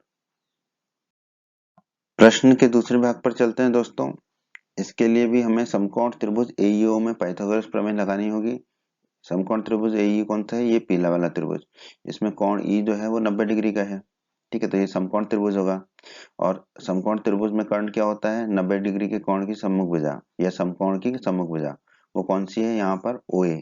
ठीक है, तो कर्ण का स्क्वायर यानी OA का वर्ग बराबर अन्य दो भुजाओं के वर्गों का योग।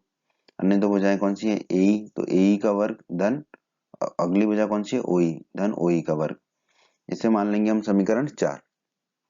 इसी प्रकार हम लगा देंगे पाइथागोरस प्रमेय किसमें? समकोण त्रिभुज BFO में। ठीक है, BFO समकोण त्रिभुज है क्योंकि कोण F जो है 90 डिग्री का है। ठीक है, तो पाइथागोरस प्रमेय लगाएंगे तो कर्ण का वर्ग अन्य दो भुजाओं के वर्गों के योग के बराबर होगा। और यहाँ पर कर्ण क्या है? 90 डिग्री के कोण की सम्मुख भुजा यानी कि OB। ठीक है, तो OB का वर्ग बराबर आ जाएगा अन्य दो भुजाओं के वर्गों के योग के बराबर। अन्य दो भुजाएं कौन सी है? BF, तो BF का वर्ग धन दूसरी भुजा कौन सी है? OF धन OF का वर्ग। इसे हम मान लेंगे समीकरण 5। अब समकोण त्रिभुज CDO में पाइथागोरस प्रमेय से ये है हमारा समकोण त्रिभुज CDO, क्योंकि कोण D जो है 90 डिग्री का है तो ये समकोण त्रिभुज होगा, तो इसमें पाइथागोरस प्रमेय लग जाएगी। पाइथागोरस प्रमेय कहती है कर्ण का वर्ग बराबर अन्य दो भुजाओं के वर्गों का योग। तो कर्ण क्या होगा? 90 डिग्री के कोण की सम्मुख भुजा यानी कि OC। ठीक है, तो OC का वर्ग होगा अन्य दो भुजाओं के वर्गों का योग। अन्य दो भुजाएं कौन कौन सी हैं? एक है CD, तो CD का वर्ग धन दूसरी है OD धन OD का वर्ग। इसे मान लेंगे हम समीकरण 6।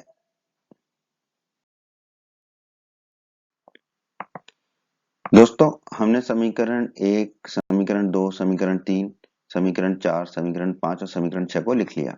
ठीक है, अब आप ध्यान दीजिए समीकरण 1 और समीकरण 4, समीकरण 1 और समीकरण 4 इन दोनों के बाईं तरफ बराबर है। देखो OA का वर्ग है दोनों का, इसका मतलब है कि दोनों के दाईं तरफ भी बराबर होंगे। तो हमने लिख दिया समीकरण 1 बराबर समीकरण 4 और दोनों के दाएं तरफ को बराबर कर देते हैं।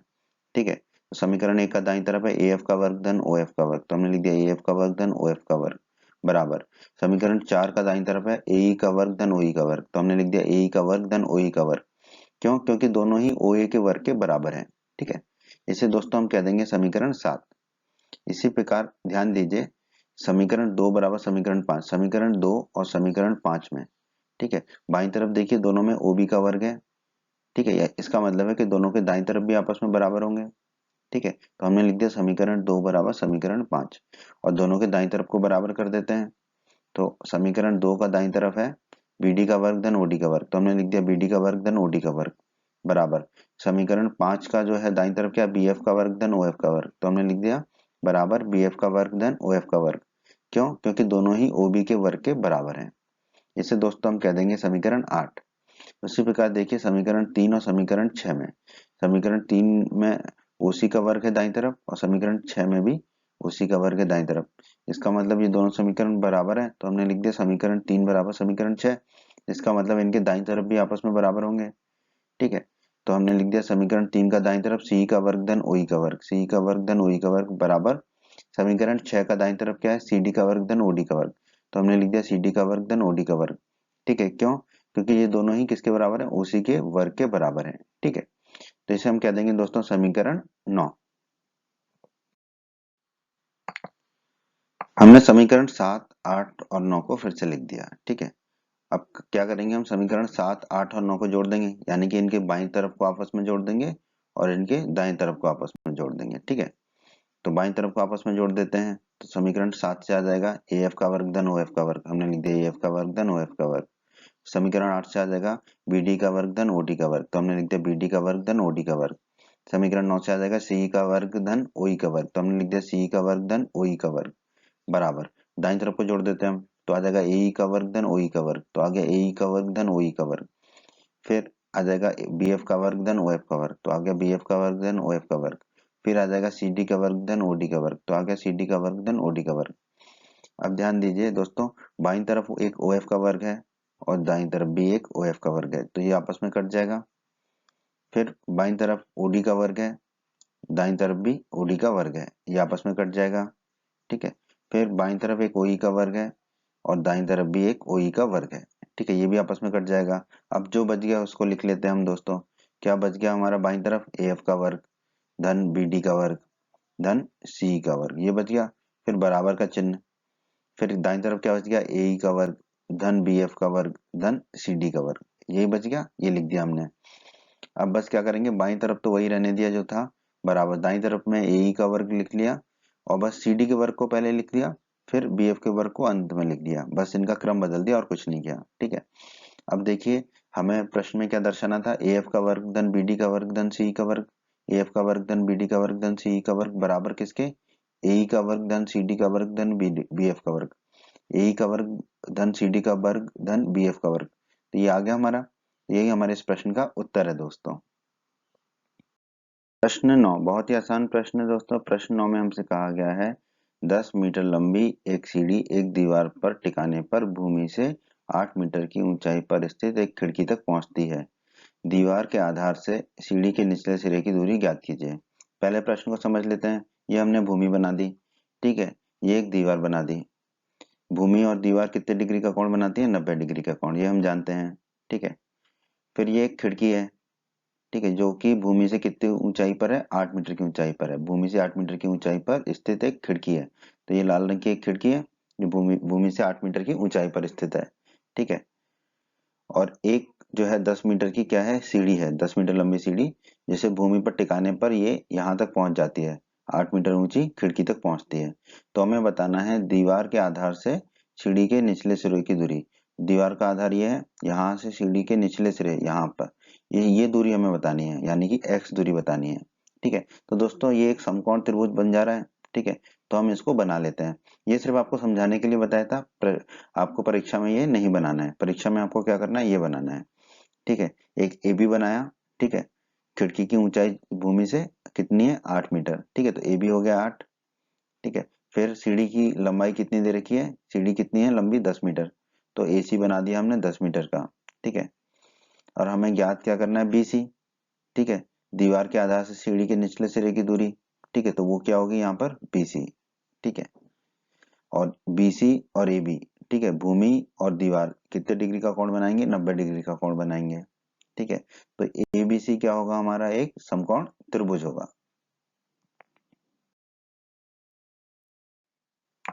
तो हमें समकोण त्रिभुज मिल गया ABC। तो अब समकोण त्रिभुज ABC में हम लगा देंगे पाइथागोरस प्रमेय, ठीक है। पाइथागोरस प्रमेय क्या कहती है दोस्तों, तो समकोण त्रिभुज में जो कर्ण होता है, यानी कि समकोण या 90 डिग्री के कोण की सम्मुख भुजा, ठीक है, उसका जो वर्ग है वो किसके बराबर होता है, अन्य दो भुजाओं के वर्गों के योग के बराबर होता है, ठीक है। तो यहाँ पर अन्य दो भुजाएं कौन सी है, BC है, तो BC का वर्ग धन दूसरी भुजा कौन सी है, AB है, धन AB का वर्ग बराबर क्या होगा, कर्ण का वर्ग, कर्ण क्या है यहाँ पर, AC बराबर AC का वर्ग। अब हमें AB और AC के मान पता है, तो वो रख देंगे। AB का मान है 8 और AC का मान है 10, ठीक है, तो रख देंगे।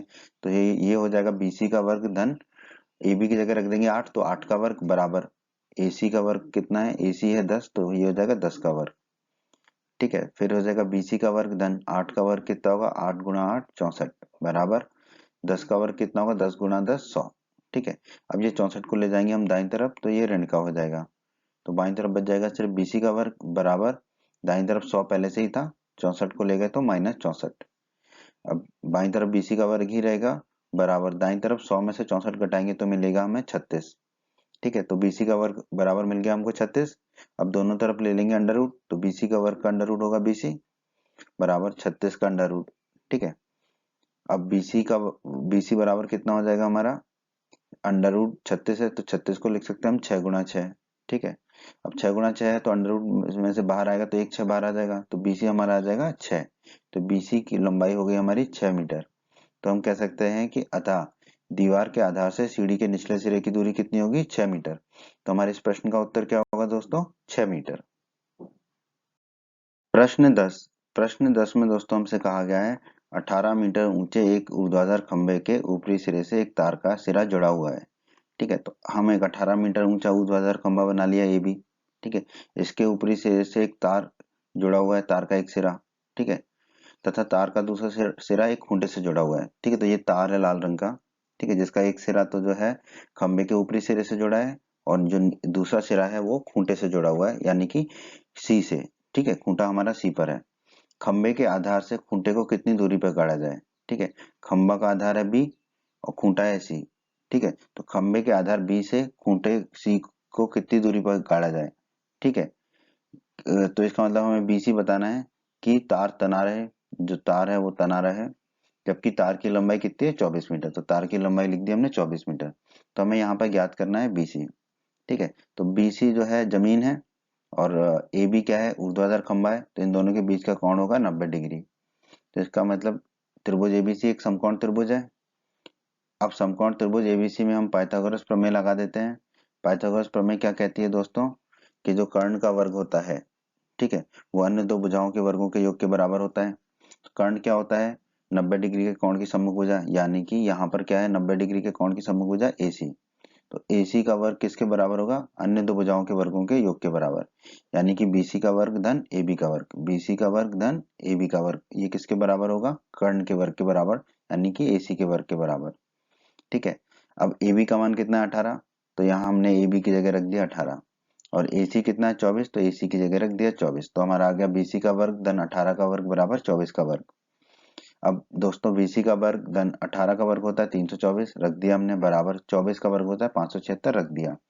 अब 324 को ले जाएंगे दाईं तरफ तो वो ऋण का हो जाएगा, तो बाईं तरफ बचेगा सिर्फ BC का वर्ग, बराबर दाईं तरफ 576 था ही पहले से, और 324 चला गया तो ऋण का हो गया, तो माइनस 324। अब BC का वर्ग बराबर 576 में से 324 को घटाएंगे तो हमें मिलेगा 252। ठीक है। अब दोनों तरफ ले लेंगे अंडर रूट, ठीक है, तो BC के वर्ग का अंडर रूट लेंगे तो BC आएगा बराबर, और 252 का अंडर रूट लिख दिया, तो BC बराबर हो गया 252 का अंडर रूट। तो अब BC बराबर अंडर रूट के अंदर 252 है, 252 को दोस्तों हम लिख सकते हैं 6 गुणा 6 गुणा 7। ठीक है। अब ये एक 6 गुणा 6 अंडर रूट के अंदर, तो एक 6 बाहर आ जाएगा, तो BC बराबर हमारा आ जाएगा 6, अंडर रूट के अंदर बचेगा 7। ठीक है। तो ये आ जाएगा हमारा BC बराबर 6 अंडर रूट 7 मीटर। ठीक है। तो हम कह सकते हैं अतः खंबे के आधार से खूंटे को 6 गुणा अंडर रूट 7 मीटर की दूरी पर गाड़ा जाए। ठीक है। और यही हमारे इस प्रश्न का उत्तर है दोस्तों, 6 गुणा अंडर रूट 7 मीटर। प्रश्न 11 में दोस्तों हमसे कहा गया है, एक हवाई जहाज एक हवाई अड्डे से उत्तर की ओर 1000 किलोमीटर प्रति घंटे की चाल से उड़ता है। उत्तर की ओर मतलब उत्तर दिशा की ओर। ठीक है। इसी समय एक अन्य हवाई जहाज उसी हवाई अड्डे से पश्चिम दिशा की ओर 1200 किलोमीटर प्रति घंटे की चाल से उड़ता है। तो 1/2 अर्थात 1.5 घंटे बाद दोनों हवाई जहाजों के बीच की दूरी कितनी होगी। ठीक है। दोस्तों पहले तो हम ये जान लेते हैं, हम बचपन से पढ़ते आए हैं, चाल बराबर होता है दूरी बटा समय। ठीक है। अब समय को ले जाएंगे हम बाईं तरफ तो ऊपर चला जाएगा समय, तो ये हो जाएगा चाल गुणा समय बराबर दूरी, या इसको ऐसे लिख दे, दूरी बराबर चाल गुणा समय, एक ही बात है। ठीक है। दूरी को बाईं तरफ लिख दिया, तो दूरी बराबर चाल गुणा समय। ठीक है। दूरी कितनी होगी, चाल और समय के गुणा के बराबर। ठीक है। और दोस्तों 1/1/2 घंटा मतलब कितना होता है, 1.5 घंटा। ठीक है। तो अब दोस्तों पहला हवाई जहाज 1/1/2 घंटा मतलब 1.5 घंटे में उत्तर की ओर तय की गई दूरी कितनी होगी पहले हवाई जहाज द्वारा, इसमें सूत्र लगाएंगे, दूरी बराबर चाल गुणा समय। ठीक है। तो दूरी निकालनी है हमें कि उस पहले हवाई जहाज ने 1.5 घंटे में कितनी दूरी तय की। ठीक है। तो पहले हवाई जहाज की चाल कितनी है, 1000 किलोमीटर प्रति घंटा, तो चाल लिख देंगे 1000, फिर गुणा समय, समय कितना लगा 1.5 घंटा, तो समय लिख दिया 1.5। ठीक है। 1.5 1000 का गुणा करेंगे हम 1.5 से, तो हमारा आ जाएगा 1500। तो पहले हवाई जहाज द्वारा 1.5 घंटे में उत्तर दिशा की ओर तय की गई दूरी कितनी आ गई हमारी, 1500 किलोमीटर। अब आ जाते हैं हम दूसरे हवाई जहाज पर। तो दूसरे हवाई जहाज द्वारा 1.5 घंटे में पश्चिम दिशा की ओर तय की गई दूरी कितनी होगी, दूरी निकालना है तो चाल गुणा समय, तो दूसरे हवाई जहाज की चाल कितनी है, 1200 किलोमीटर प्रति घंटा, तो चाल की जगह रख दिया हमने 1200, समय कितना है, समय 1.5 घंटा है तो रख दिया 1.5। ठीक है। अब 1200 का गुणा करेंगे 1.5 से तो हमें मिलेगा 1800। तो दूसरे हवाई जहाज द्वारा 1.5 घंटे में पश्चिम दिशा की ओर तय की गई दूरी कितनी आएगी हमारी, 1800 किलोमीटर। आइए दोस्तों प्रश्न में आगे बढ़ते हैं। पहले हम थोड़ा सा दिशाओं के बारे में समझ लेते हैं। उत्तर दिशा को हम ऊपर की तरफ दिखाते हैं, दक्षिण को नीचे की तरफ दिखाते हैं, पश्चिम दिशा को हम बाईं तरफ दिखाते हैं, और पूर्व दिशा को हम दाईं तरफ दिखाते हैं। और ये दिशाएं हैं जो वो 90 डिग्री का कोण बनाती हैं। ठीक है। तो उत्तर और पश्चिम 90 डिग्री का कोण बनाएंगे, उत्तर और पूर्व भी 90 डिग्री का कोण बनाएगी, परंतु प्रश्न में हमें उत्तर और पश्चिम दिशा के बारे में कहा गया है, तो हमने उत्तर और पश्चिम दिशा के बीच में 90 डिग्री का कोण बना के दिखा दिया। अब दोस्तों हम मान लेते हैं कि जो हवाई जहाज है वो बिंदु ये है जहां पर ये दोनों रेखाएं मिल रही थी, उत्तर दक्षिण और पूर्व पश्चिम वाली। ठीक है, ये बिंदु ओ बिंदु जो है वो हमारा हवाई अड्डा है। ठीक है, अब दोस्तों हमने निकाला था कि पहला हवाई जहाज 1.5 घंटे में उत्तर दिशा की ओर कितनी दूरी तय करता है, 1500 किलोमीटर। तो वो हवाई अड्डा यानी ओ से उत्तर की ओर कितना गया, 1500 किलोमीटर। ठीक है, तो वो पहुंच गया बिंदु ए पर 1500 किलोमीटर दूरी तय करने पर उत्तर दिशा में। उसी प्रकार दूसरा जो हवाई जहाज है वो 1.5 घंटे में पश्चिम दिशा की ओर कितनी दूरी तय करता है, 1800 किलोमीटर। दूसरा हवाई जहाज भी उसी हवाई अड्डे से चला था, तो यानी ओ बिंदु से चला था, किस दिशा में, पश्चिम दिशा में। ठीक है, और उसने कितनी दूरी तय की थी, 1800 किलोमीटर जो हमने निकाला था। ठीक है, तो बिंदु बी होगा 1800 किलोमीटर दूरी पर बिंदु ओ से। ठीक है, और हमें निकालना क्या है कि दोनों हवाई जहाजों के बीच की दूरी 1.5 घंटे बाद। 1.5 घंटे बाद पहला हवाई जहाज है बिंदु ए पर और दूसरा हवाई जहाज है बिंदु बी पर। तो 1.5 घंटे बाद दोनों हवाई जहाजों के बीच की दूरी मतलब ए और बी के बीच की दूरी निकालनी है हमें। ठीक है, तो बस निकाल लेंगे दोस्तों। अब देखिए ए ओ बी ये जो है हमारा एक समकोण त्रिभुज बन गया, क्योंकि कोण ओ 90 डिग्री का है। तो समकोण त्रिभुज ए ओ बी में हम पाइथागोरस प्रमेय लगा सकते हैं। पाइथागोरस प्रमेय क्या होगी दोस्तों, हमारा कर्ण का वर्ग बराबर अन्य दो भुजाओं का वर्ग। कर्ण क्या होगा इसमें, 90 डिग्री के कोण की सम्मुख भुजा यानी कि ए बी। तो ए बी का वर्ग बराबर ओ ए का वर्ग धन ओ बी का वर्ग। तो हमने लिख दिया ए बी का वर्ग बराबर ओ ए का वर्ग धन ओ बी का वर्ग। ठीक है, ए बी निकालना है हमें, ओ ए हमारा 1500 है और ओ बी 1800 है, तो इनके मान रख देंगे। तो ए बी का वर्ग आ जाएगा हमारा, ओ ए की जगह रख देंगे 1500 तो 1500 का वर्ग धन ओ बी की जगह रख देंगे 1800 तो 1800 का वर्ग। ठीक है, अब इसको हल कर लेते हैं। तो ए बी का वर्ग बराबर 1500 का वर्ग करेंगे, 1500 गुणा 1500 तो हमारा आएगा दोस्तों 22,50,000 धन 1800 का वर्ग करेंगे तो 1800 गुणा 1800 आप करोगे तो आपका आएगा 32,40,000। ठीक है, अब इन दोनों को जोड़ देते हैं। तो ए बी का वर्ग आ जाएगा 22,50,000 धन 32,40,000। इसको जोड़ेंगे तो हमें मिलेगा ए बी का वर्ग बराबर 54,90,000। ए बी का वर्ग मिल गया दोस्तों हमें 54,90,000। अब क्या करेंगे, दोनों तरफ अंडर रूट ले लेते हैं। तो ए बी के वर्ग का अंडर रूट क्या होगा दोस्तों, ए बी, और बराबर में हो जाएगा 54,90,000 का अंडर रूट। ठीक है, अब ए बी बराबर, अब 54,90,000 के हम गुणनखंड कर लेते हैं। तो देखिए 4 शून्य है अंत में, तो ये 100 गुणा 100 लिख सकते हैं। ठीक है, 549 के गुणनखंड करेंगे तो 549 का भाग जाएगा 9 में, तो 9 को लिख देंगे 3 गुणा 3 और फिर 3 गुणा 3 के बाद बच जाएगा 61। 61 गुणा 9 करेंगे तो 549 मिलेगा हमें। ठीक है, तो इतने ही गुणनखंड हो सकते थे अंडर रूट के अंदर, हमने कर लिए। अब देखते हैं कि अंडर रूट के बाहर क्या आ सकता है। तो ए बी बराबर अंडर रूट के अंदर 3 गुणा 3 है तो 3 बाहर आ जाएगा 1। अंडर रूट के अंदर 100 गुणा 100 है तो 100 बाहर आ जाएगा, तो अंडर रूट में क्या बच जाएगा 61।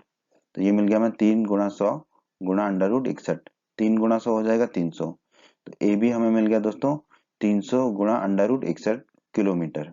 ठीक है, तो ए बी की लंबाई कितनी आ गई या ए बी की दूरी कितनी आ गई, 300 गुणा अंडर रूट 61 किलोमीटर। यही हमें निकालना था ए बी। ठीक है, तो हम कह सकते हैं कि अतः 1.5 घंटे के बाद दोनों हवाई जहाजों के बीच की दूरी कितनी होगी, 300 गुणा अंडर रूट 61 किलोमीटर। ठीक है, और यही हमारे इस प्रश्न का उत्तर है दोस्तों, 300 गुणा अंडर रूट 61 किलोमीटर।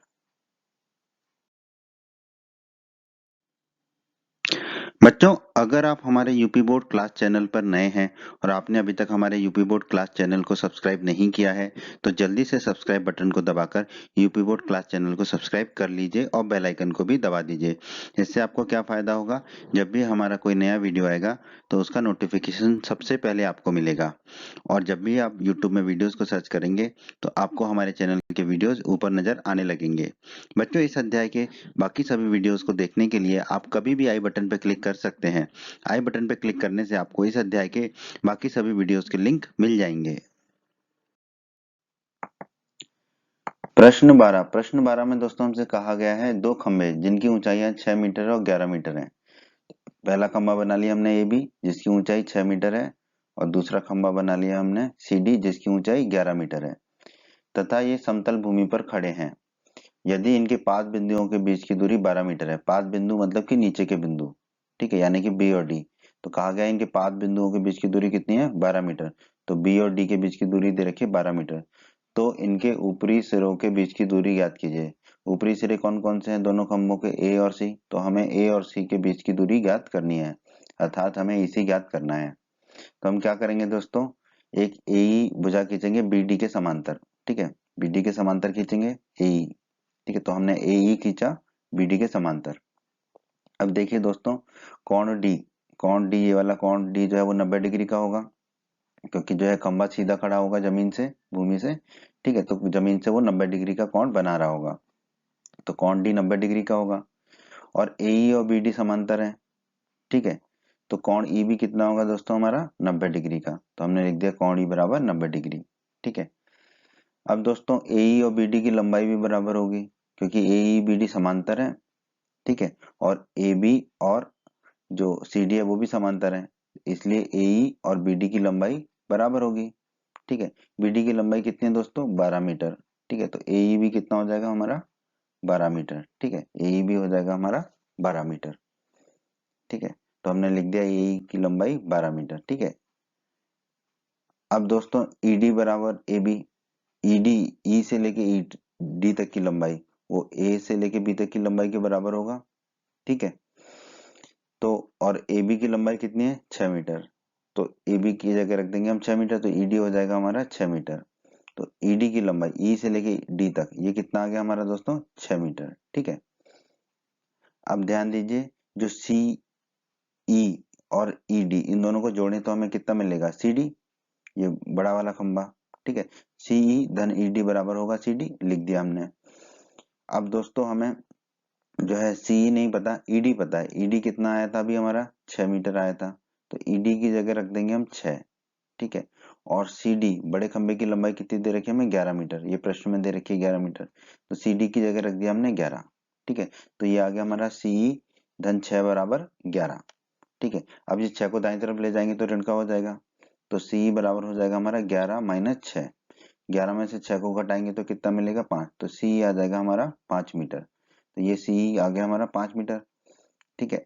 अब बहुत ही आसान हो गया दोस्तों। अब देखिए ए ई सी ये एक समकोण त्रिभुज बन गया हमारा, ठीक है, क्योंकि कोण ही 90 डिग्री का है।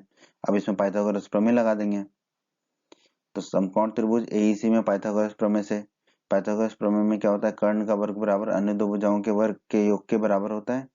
तो यहाँ पर कर्ण क्या होगा, जो 90 डिग्री का कोण है उसकी सम्मुख भुजा यानी कि एसी। तो एसी का वर्ग बराबर अन्य दो भुजाओं के वर्गों का योग यानी कि एई का वर्ग धन सीई का वर्ग, ठीक है। तो हमने लिख दिया एसी का वर्ग बराबर एई का वर्ग धन सीई का वर्ग, ठीक है। एसी का वर्ग हमें निकालना है, एसी निकालना है, तो एसी हमें पता नहीं है, तो एसी का वर्ग लिख दिया बराबर एई दोस्तों हमारा कितना है, 12 मीटर। देखिए हमने निकाला था एई 12 मीटर है, यहाँ पे भी चित्र में भी दिख रहा है। तो एई की जगह रख दिया 12, तो ये हो जाएगा 12 का वर्ग धन सीई का वर्ग, सीई कितना है, 5 मीटर हमने निकाला था और चित्र में भी दिख रहा है 5 मीटर। तो सीई की जगह रख दिया हमने 5, तो ये हो जाएगा 5 का वर्ग। तो एसी का वर्ग हमारा हो गया 12 का वर्ग, एसी का वर्ग बराबर 12 का वर्ग धन 5 का वर्ग।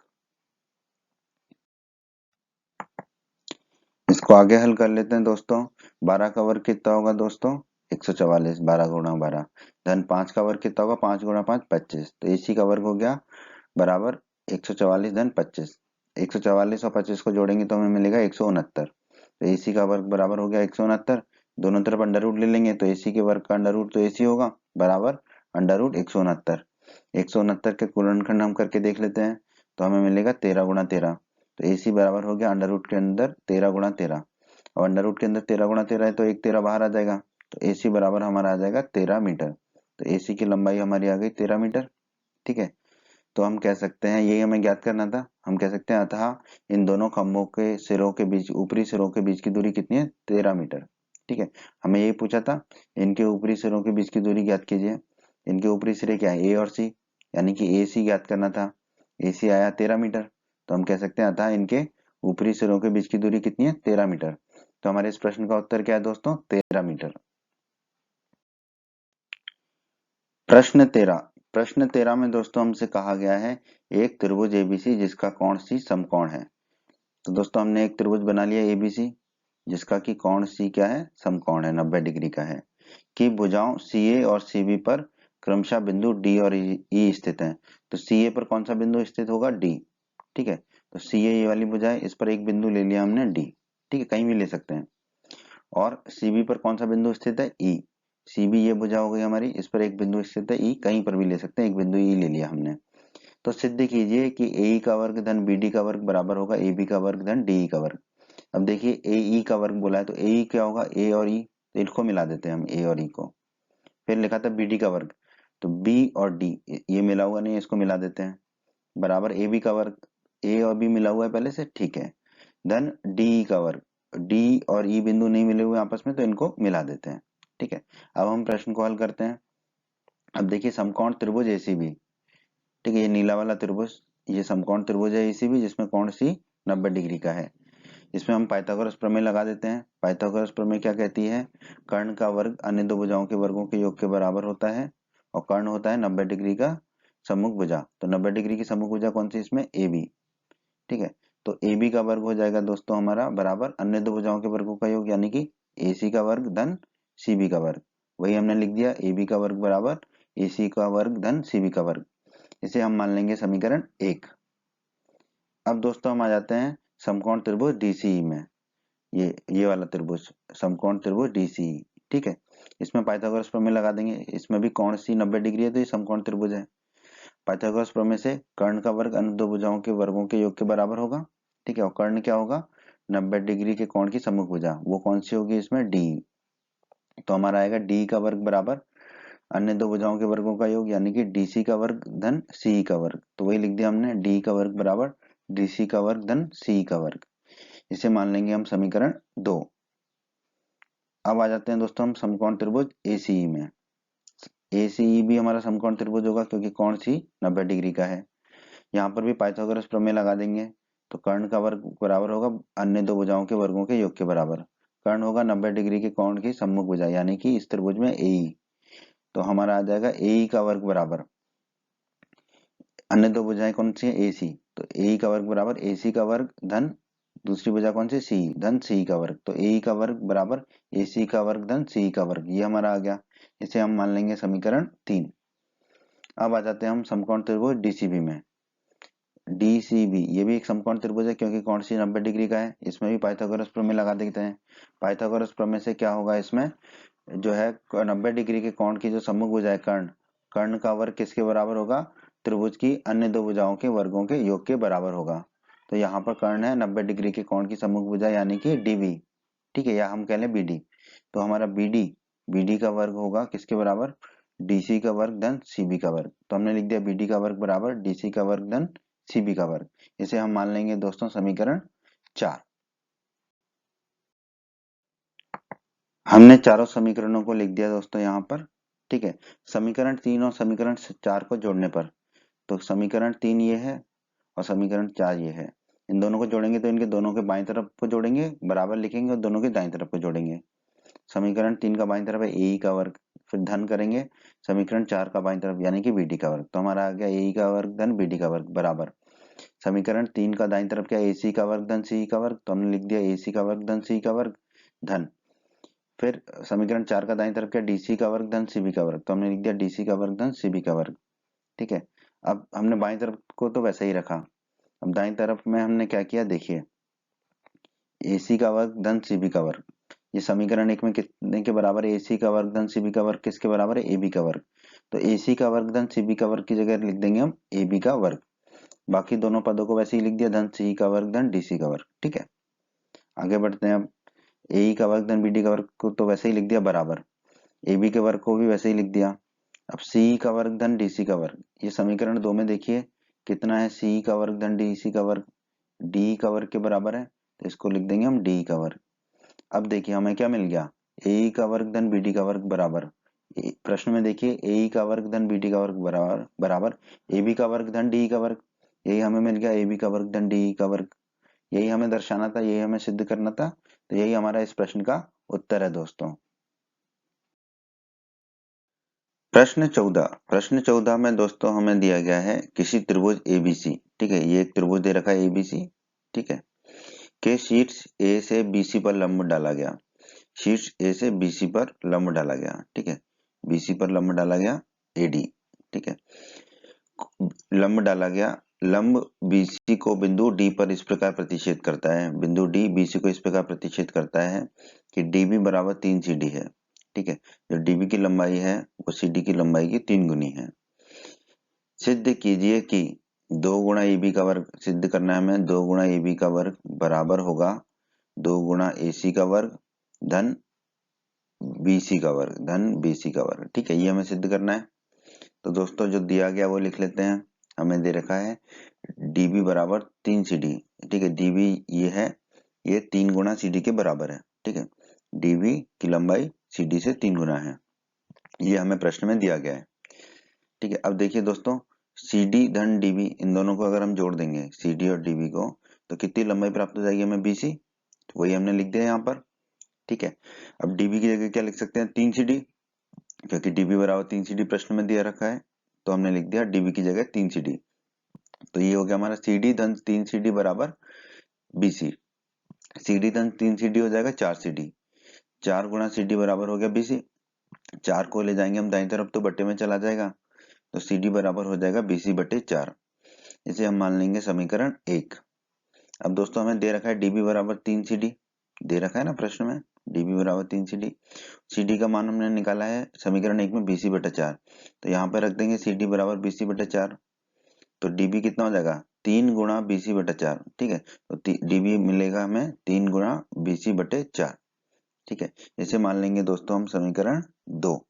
देखो ऐसा हमने इसलिए किया क्योंकि जो हमें सिद्ध करना है उसमें CD और DB कहीं नहीं है। ठीक है, तो हम CD और DB को BC के रूप में लेके आ गए, BC है जो सिद्ध करना है। ठीक है, इसलिए ऐसा किया हमने, क्योंकि देखो हमें पाइथागोरस प्रमेय लगानी पड़ेगी, ये दोनों समकोण त्रिभुज है।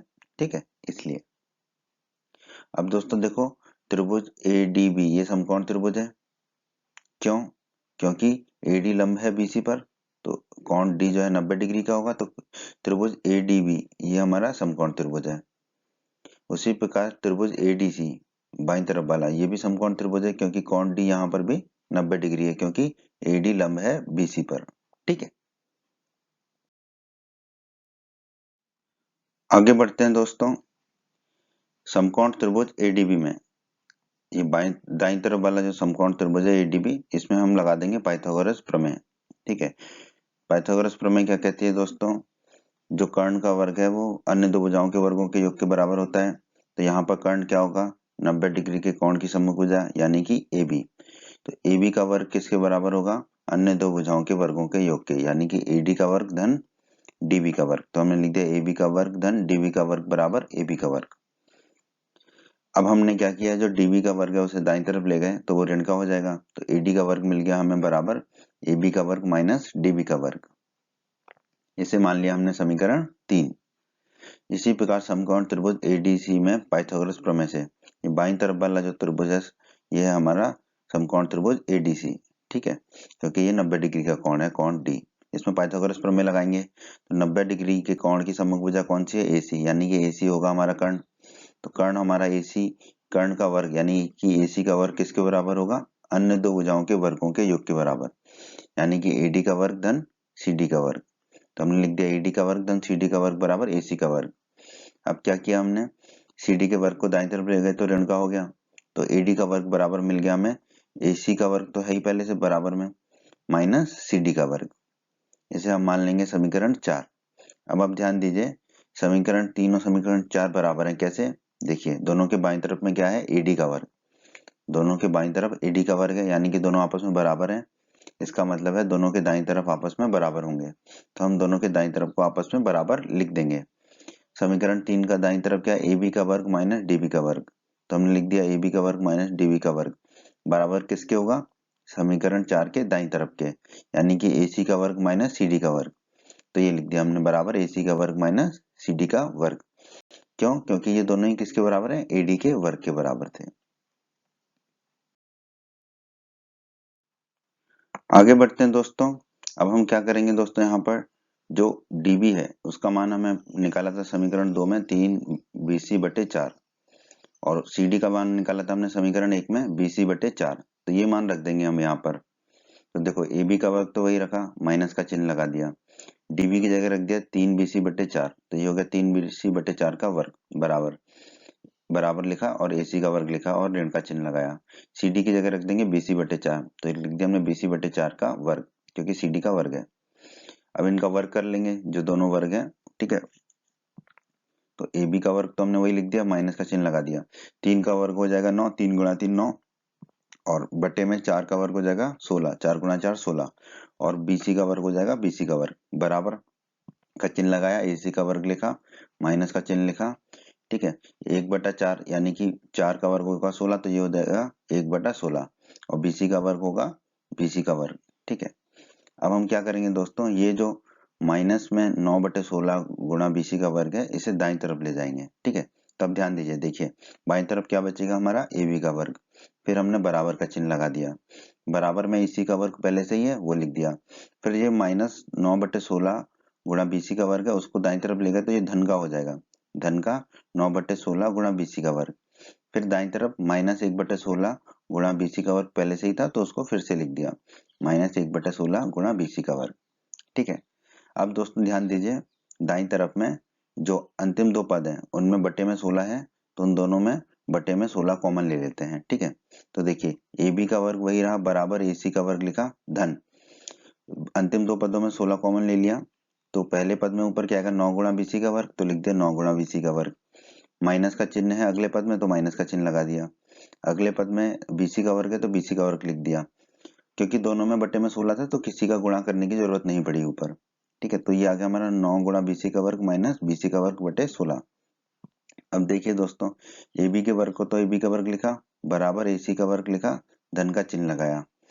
अब ऊपर देखिए 9 गुणा BC के वर्ग में से एक BC के वर्ग को घटाया, तो 9 BC के वर्ग में से एक BC के वर्ग को घटाएंगे तो कितना मिलेगा, 8 BC का वर्ग, बटे में 16 है तो बटे में हमने 16 लिख दिया।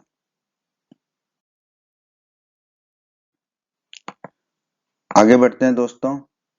अब हम क्या करेंगे दोस्तों, ये देखिए AB का वर्ग बराबर AC का वर्ग तो लिख ही दिया, धन का चिन्ह लगा दिया। अब ये 8 गुणा BC का वर्ग है बटे 16 है, तो ऊपर नीचे 8 का भाग दे देंगे, तो ऊपर 8 का भाग देंगे तो सिर्फ क्या बचेगा, BC का वर्ग, नीचे 8 का भाग देंगे तो 16 में 8 का भाग देंगे तो बचेगा 2, तो हमें आ गया AB का वर्ग बराबर AC का वर्ग धन BC का वर्ग बटे 2। अब हम क्या करेंगे, देखो AB के वर्ग को तो वही लिख देंगे, बराबर का चिन्ह लगा दिया, दाईं तरफ 2 कॉमन ले लेंगे बटे में, तो बटे में 2 कॉमन ले लिया, AC के वर्ग के बटे में कुछ नहीं था तो AC के वर्ग का 2 से गुणा होगा, तो 2 गुणा AC का वर्ग धन BC के वर्ग के बटे में 2 था तो BC का वर्ग वैसे की वैसे ही लिख देंगे हम, ठीक है।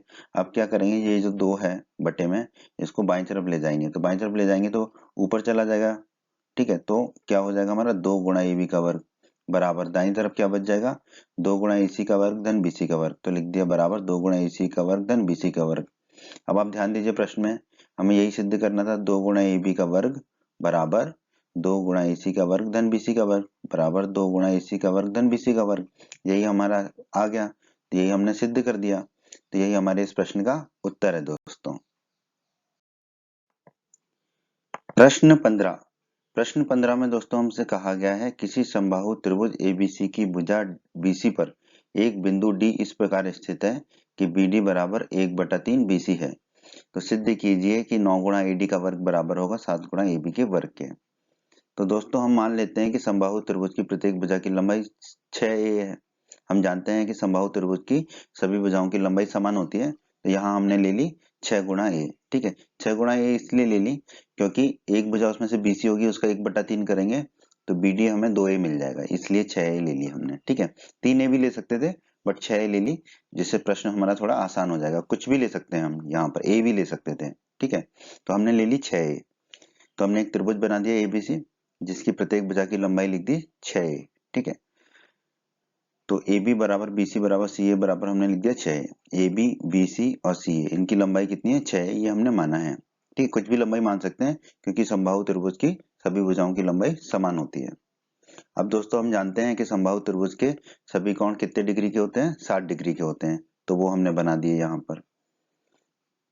अब दोस्तों हमें दे रखा है त्रिभुज ABC की भुजा BC पर एक बिंदु D, ठीक है। तो BC पर एक बिंदु D इस प्रकार है, ठीक है, एक बिंदु D कि BD बराबर 1/3 BC है, ये जो BD है वो BC का 1/3 है, ठीक है। तो हमने लिख दिया BD बराबर 1/3 BC, ठीक है। अब देखिए BC की लंबाई कितनी है दोस्तों, 6, ठीक है।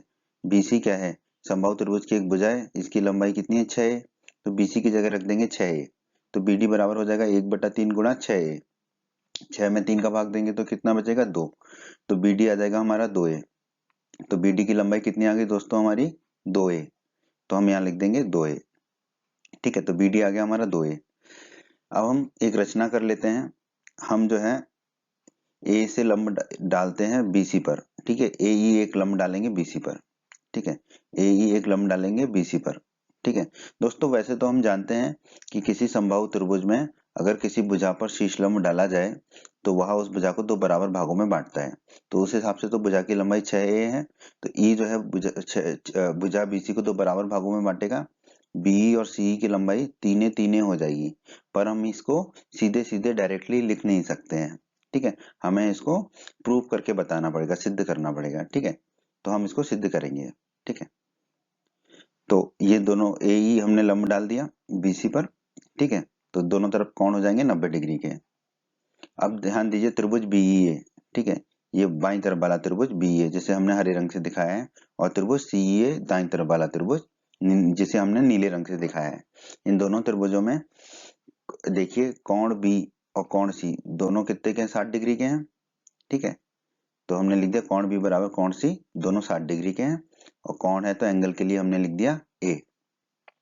अब देखिए कोण E बराबर कोण E, ठीक है, कोण E मतलब पहले वाले त्रिभुज के लिए, त्रिभुज BEA के लिए इस तरफ वाला कोण ये 90 डिग्री का है, और त्रिभुज CEA के लिए दाईं तरफ वाला ये 90 डिग्री का है, दोनों 90 डिग्री के हैं, तो हमने लिख दिया कोण E बराबर कोण E।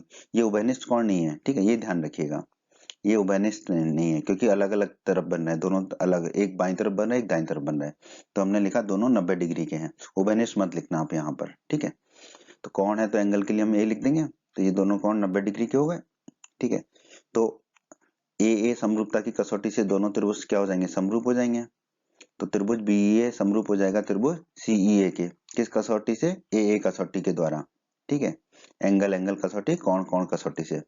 क्रम क्या होगा, जो कोणों का क्रम है BE, तो हमने लिखा BE, फिर त्रिभुज BEA में कौन सा अक्षर बच गया A, तो फिर लिख दिया A, समरूप होगा त्रिभुज, क्रम क्या होगा CE, और त्रिभुज CEA में क्या बच गया, A बच गया, तो फिर लिख दिया A, तो त्रिभुज BEA समरूप होगा त्रिभुज CEA के। आगे बढ़ते हैं दोस्तों, दोनों त्रिभुज समरूप हो गए। हम जानते हैं दोस्तों अध्याय 6 के परिचय के वीडियो में हमने पढ़ा था समरूप त्रिभुजों की संगत भुजाएं एक ही अनुपात में होती हैं, तो त्रिभुज BEA और त्रिभुज CEA की संगत भुजाएं एक ही अनुपात में होंगी, ठीक है। तो पहला और दूसरा अक्षर पकड़ा बाईं तरफ का, तो B, तो बटे में दाईं तरफ के भी पहला दूसरा अक्षर पकड़ेंगे यानी कि CE बराबर, बाईं तरफ का दूसरा तीसरा अक्षर पकड़ा EA, ऊपर लिखा EA, तो दाईं तरफ का भी दूसरा तीसरा अक्षर पकड़ेंगे जो कि EA है, तो बटे में लिखा EA बटे EA कितना हो जाएगा 1, EA से EA कट जाएगा, तो BE बटा CE आ गया 1/1। अब CE को दाईं तरफ ले जाएंगे तो ऊपर चला जाएगा, तो 1 गुणा CE हो जाएगा, और ये नीचे वाले 1 को बाईं तरफ ले जाएंगे तो B से गुणा हो जाएगा, तो 1 गुणा BE हो जाएगा B, और 1 गुणा CE हो जाएगा CE, तो BE बराबर हमें मिल गया CE, ठीक है। वही हमें कह रहा था BE बराबर CE होता है, ठीक है, पर हमें ये दर्शाना था, ठीक है। अब B धन C किसके बराबर होगा, BC के, देखिए B और C इसको जोड़ दें तो ये BC के बराबर हो जाएगा, वही हमने लिख दिया, ठीक है। अब C किसके बराबर है, BE के, तो CE की जगह रख दिया BE, तो ये हो गया B धन BE बराबर BC, और BC की लंबाई कितनी है दोस्तों 6, ठीक है, तो BC की जगह रख दिया 6, B धन BE कितना हो जाएगा 2 गुणा B बराबर 6, ठीक है। इस 2 को इस 6 से काटेंगे तो 6 में 2 का भाग देंगे तो कितना बचेगा 3, ठीक है, और A है ही साथ में, तो B बराबर हमें मिल जाएगा 3A, तो BE मिल गया हमें 3A, ठीक है। अब दोस्तों BD धन DE, BD और DE को जोड़ेंगे तो BE के बराबर हो जाएगा, वही हमने लिख दिया, ठीक है। BD कितना निकाला था हमने 2A, तो BD की जगह रख दिया हमने 2A, धन D बराबर B अभी अभी कितना निकाला है 3 है, तो B की जगह रख दिया 3 है। अब 2A को दाईं तरफ ले जाएंगे तो ऋण का हो जाएगा, तो बाईं तरफ बचेगा सिर्फ D बराबर 3A पहले से ही था दाईं तरफ, और जो 2A पहुंच गया दाईं तरफ तो ऋण का 2A, तो D बराबर हो गया 3A माइनस 2A, 3A में से 2A घटाएंगे तो कितना बचेगा A, तो D का मान आ गया हमारा A, तो D कितना आ गया हमारा A, तो यहाँ पर लिख देंगे हम A।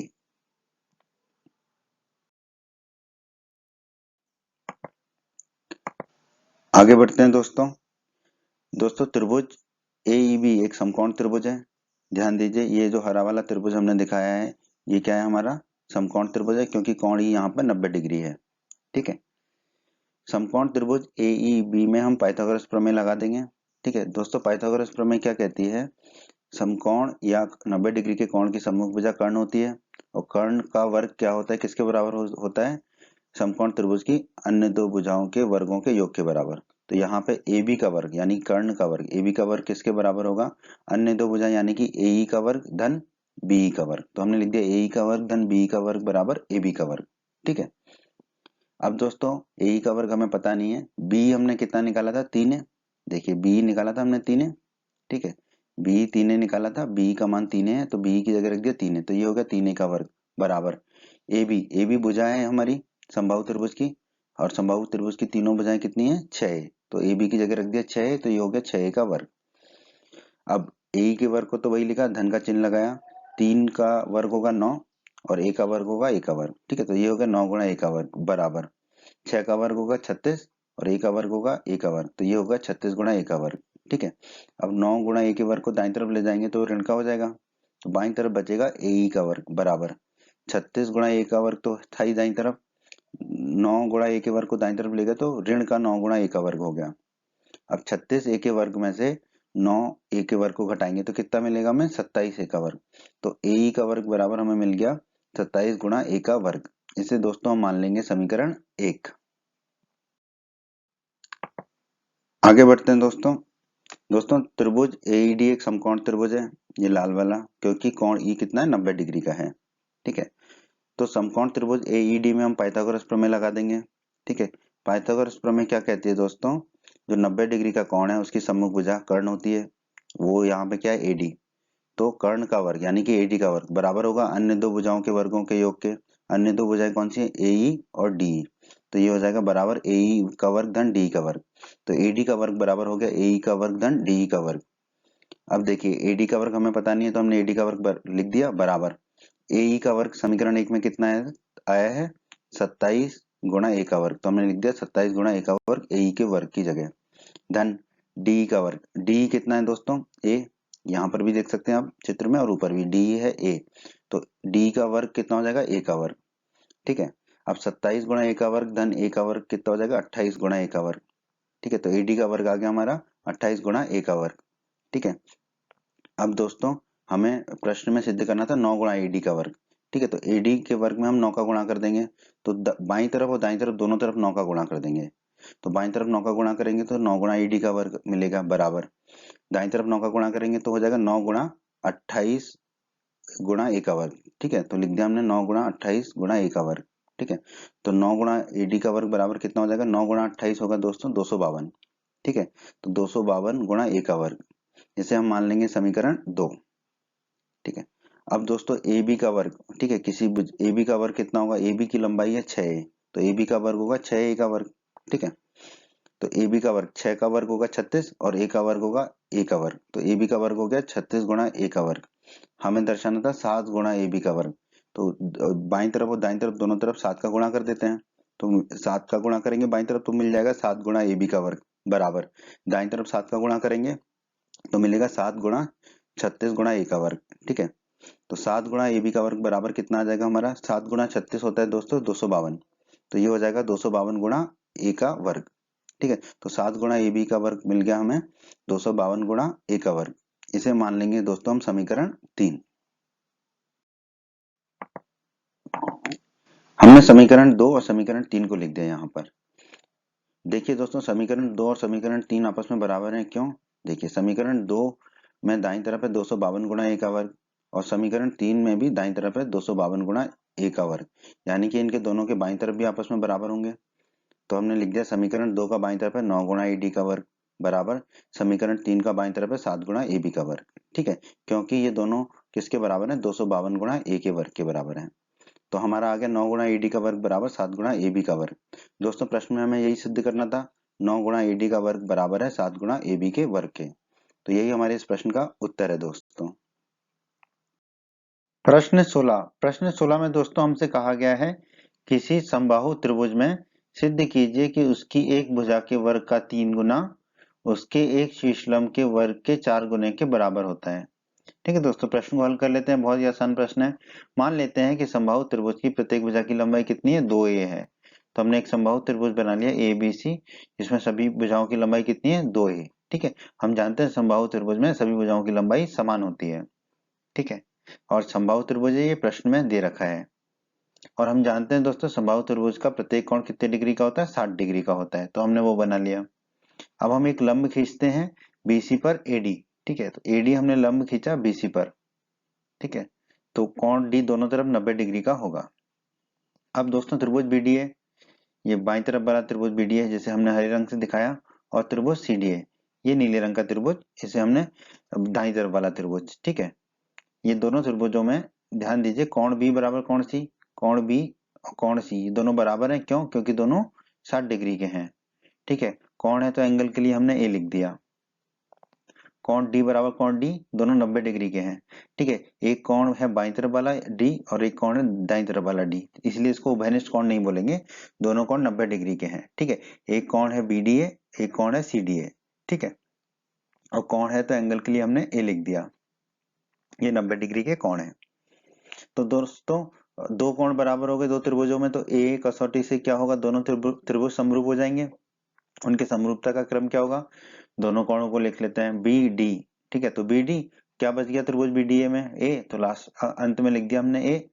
तो त्रिभुज BDA समरूप होगा किसके, त्रिभुज CD, और त्रिभुज CDA में क्या बच गया, अक्षर A, तो त्रिभुज CDA के समरूप होगा। तो त्रिभुज BDA और त्रिभुज CD आपस में समरूप होंगे।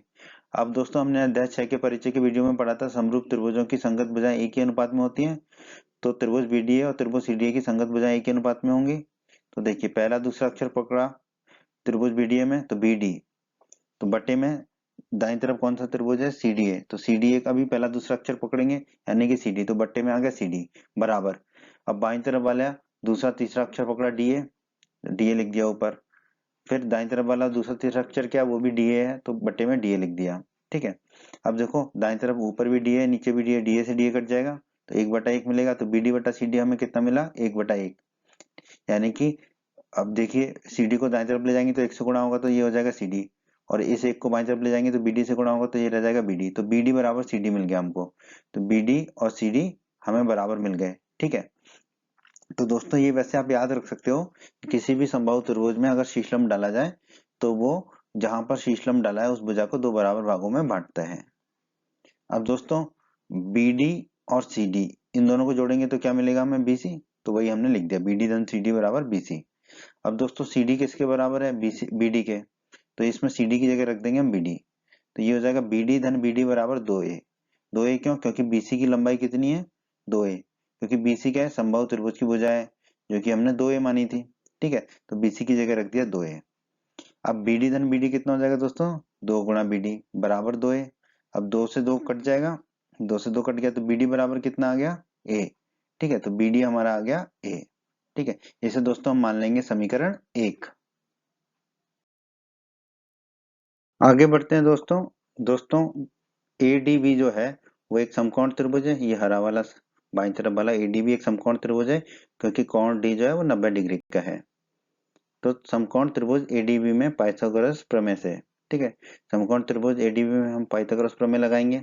पाइथागोरस प्रमेय क्या कहती है दोस्तों, समकोण त्रिभुज का कर्ण का वर्ग जो है, ठीक है, कर्ण क्या होता है, 90 डिग्री के कोण की सम्मुख भुजा जो कि यहाँ पर क्या है AB, तो AB का जो वर्ग है, ठीक है, AB का वर्ग किसके बराबर होगा, समकोण त्रिभुज की अन्य दो भुजाओं के वर्गों के योग। तो अन्य दो भुजाएं कौन सी समकोण त्रिभुज की, एक है AD, तो AD का वर्ग धन दूसरी भुजा कौन सी, BD, धन BD का वर्ग बराबर क्या होगा, कर्ण का वर्ग, कर्ण क्या है यहाँ पर AB, तो AB का वर्ग। ठीक है, अब AD का वर्ग तो लिख दिया हमने, BD कितना निकाला था हमने A, यहाँ पर भी हमने A लिखा हुआ है तो BD की जगह लिख दिया A, तो BD का वर्ग है तो ये हो जाएगा A का वर्ग बराबर AB कितना है दोस्तों, 2A। ठीक है, तो AB की जगह रख दिया 2A तो ये हो जाएगा 2A का होल वर्ग। ठीक है, अब AD का वर्ग धन A का वर्ग बराबर 2 का वर्ग हो गया 4 और A का वर्ग हो गया A का वर्ग, तो ये होगा 4 गुणा A का वर्ग।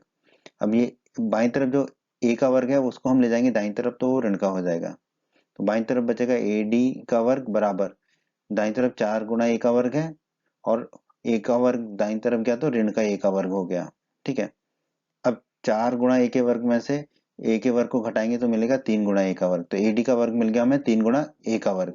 ठीक है, एडी क्या है हमारा शीर्षलंब है। अब देखो प्रश्न में हमें बताना शीर्षलंब के वर्ग का 4 गुना, तो शीर्षलंब का वर्ग तो मिल गया हमें एडी का वर्ग।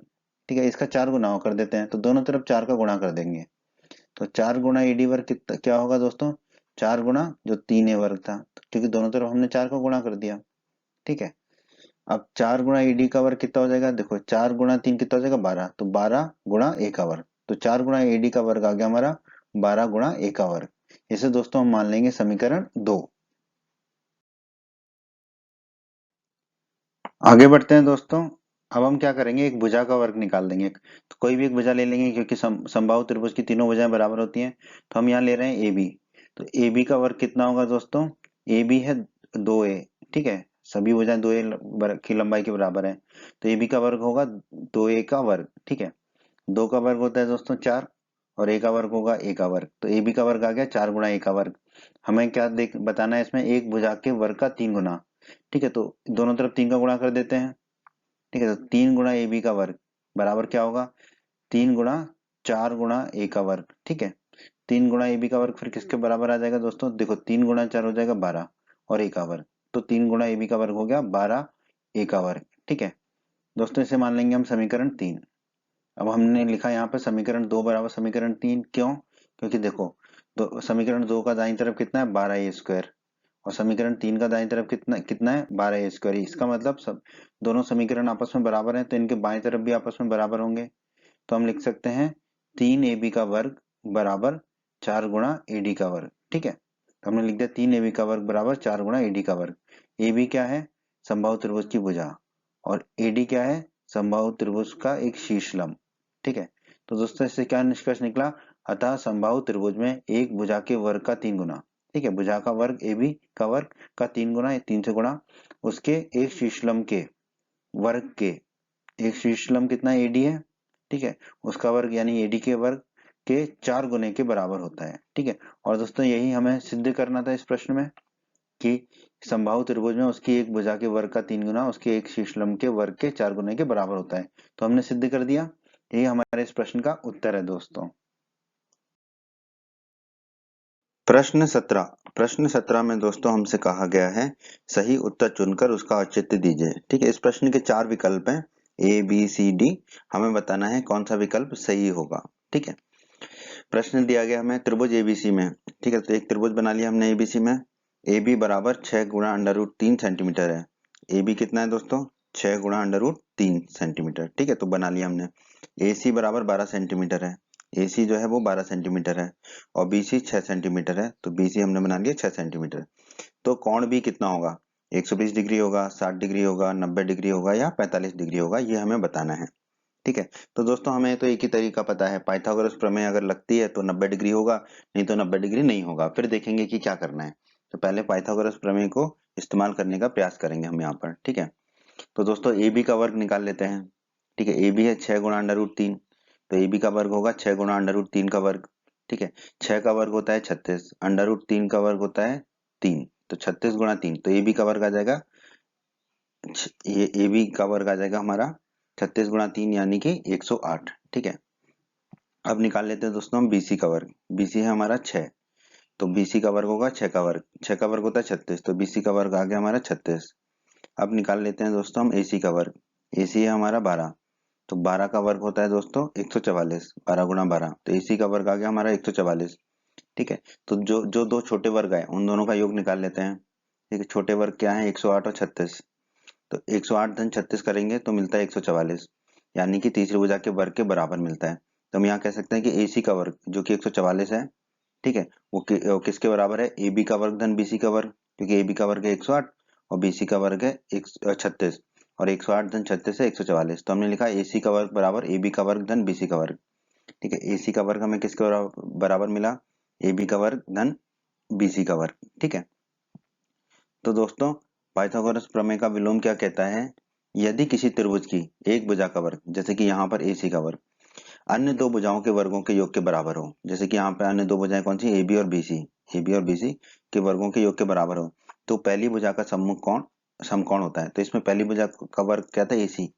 AC का वर्ग। तो AC हो गई पहली भुजा। तो पहली भुजा का समकोण, तो AC का समकोण कौन सा है दोस्तों? B। ठीक है, AC का समकोण है B। तो कोण B कितना होगा हमारा? 90 डिग्री का। तो कोण B हमारा आ गया 90 डिग्री। ठीक है, और दोस्तों हमें कोण B निकालना था। अब देख लेते हैं कौन सा विकल्प 90 डिग्री का है। पहला नहीं है, दूसरा नहीं है, तीसरा है। ठीक है, तो विकल्प C हमारा सही है, 90 डिग्री। तो हमारा उत्तर होगा इस प्रश्न का विकल्प C, 90 डिग्री। उम्मीद करते हैं बच्चों आपको हमारा ये वीडियो पसंद आया होगा। बच्चों, अगर आप यूपी बोर्ड क्लास चैनल पर नए हैं और आपने अभी तक हमारे चैनल को सब्सक्राइब नहीं किया है तो सब्सक्राइब बटन को दबाकर जल्दी से चैनल को सब्सक्राइब कर लीजिए और बेल आइकन को भी दबा दीजिए। इससे आपको क्या फ़ायदा होगा, जब भी हमारे चैनल पर कोई भी नया वीडियो आएगा तो उसका नोटिफिकेशन आपको सबसे पहले मिल जाएगा। और जब भी आप यूट्यूब पर कोई वीडियो सर्च करेंगे तो हमारे चैनल के वीडियोज़ आपको ऊपर नज़र आने लगेंगे। आप हमारे वीडियोज़ को अपने सभी दोस्तों के साथ व्हाट्सएप और फेसबुक पर अवश्य शेयर करें, जिससे आपके दोस्तों का भी लाभ हो सके। आपको वीडियो पसंद आई है तो वीडियो को लाइक अवश्य करें और इस अध्याय के अन्य सभी वीडियोस को देखने के लिए आई बटन पर क्लिक करें। आई बटन पर क्लिक करने से आपको इस अध्याय के सभी वीडियोस के लिंक मिल जाएंगे। धन्यवाद बच्चों।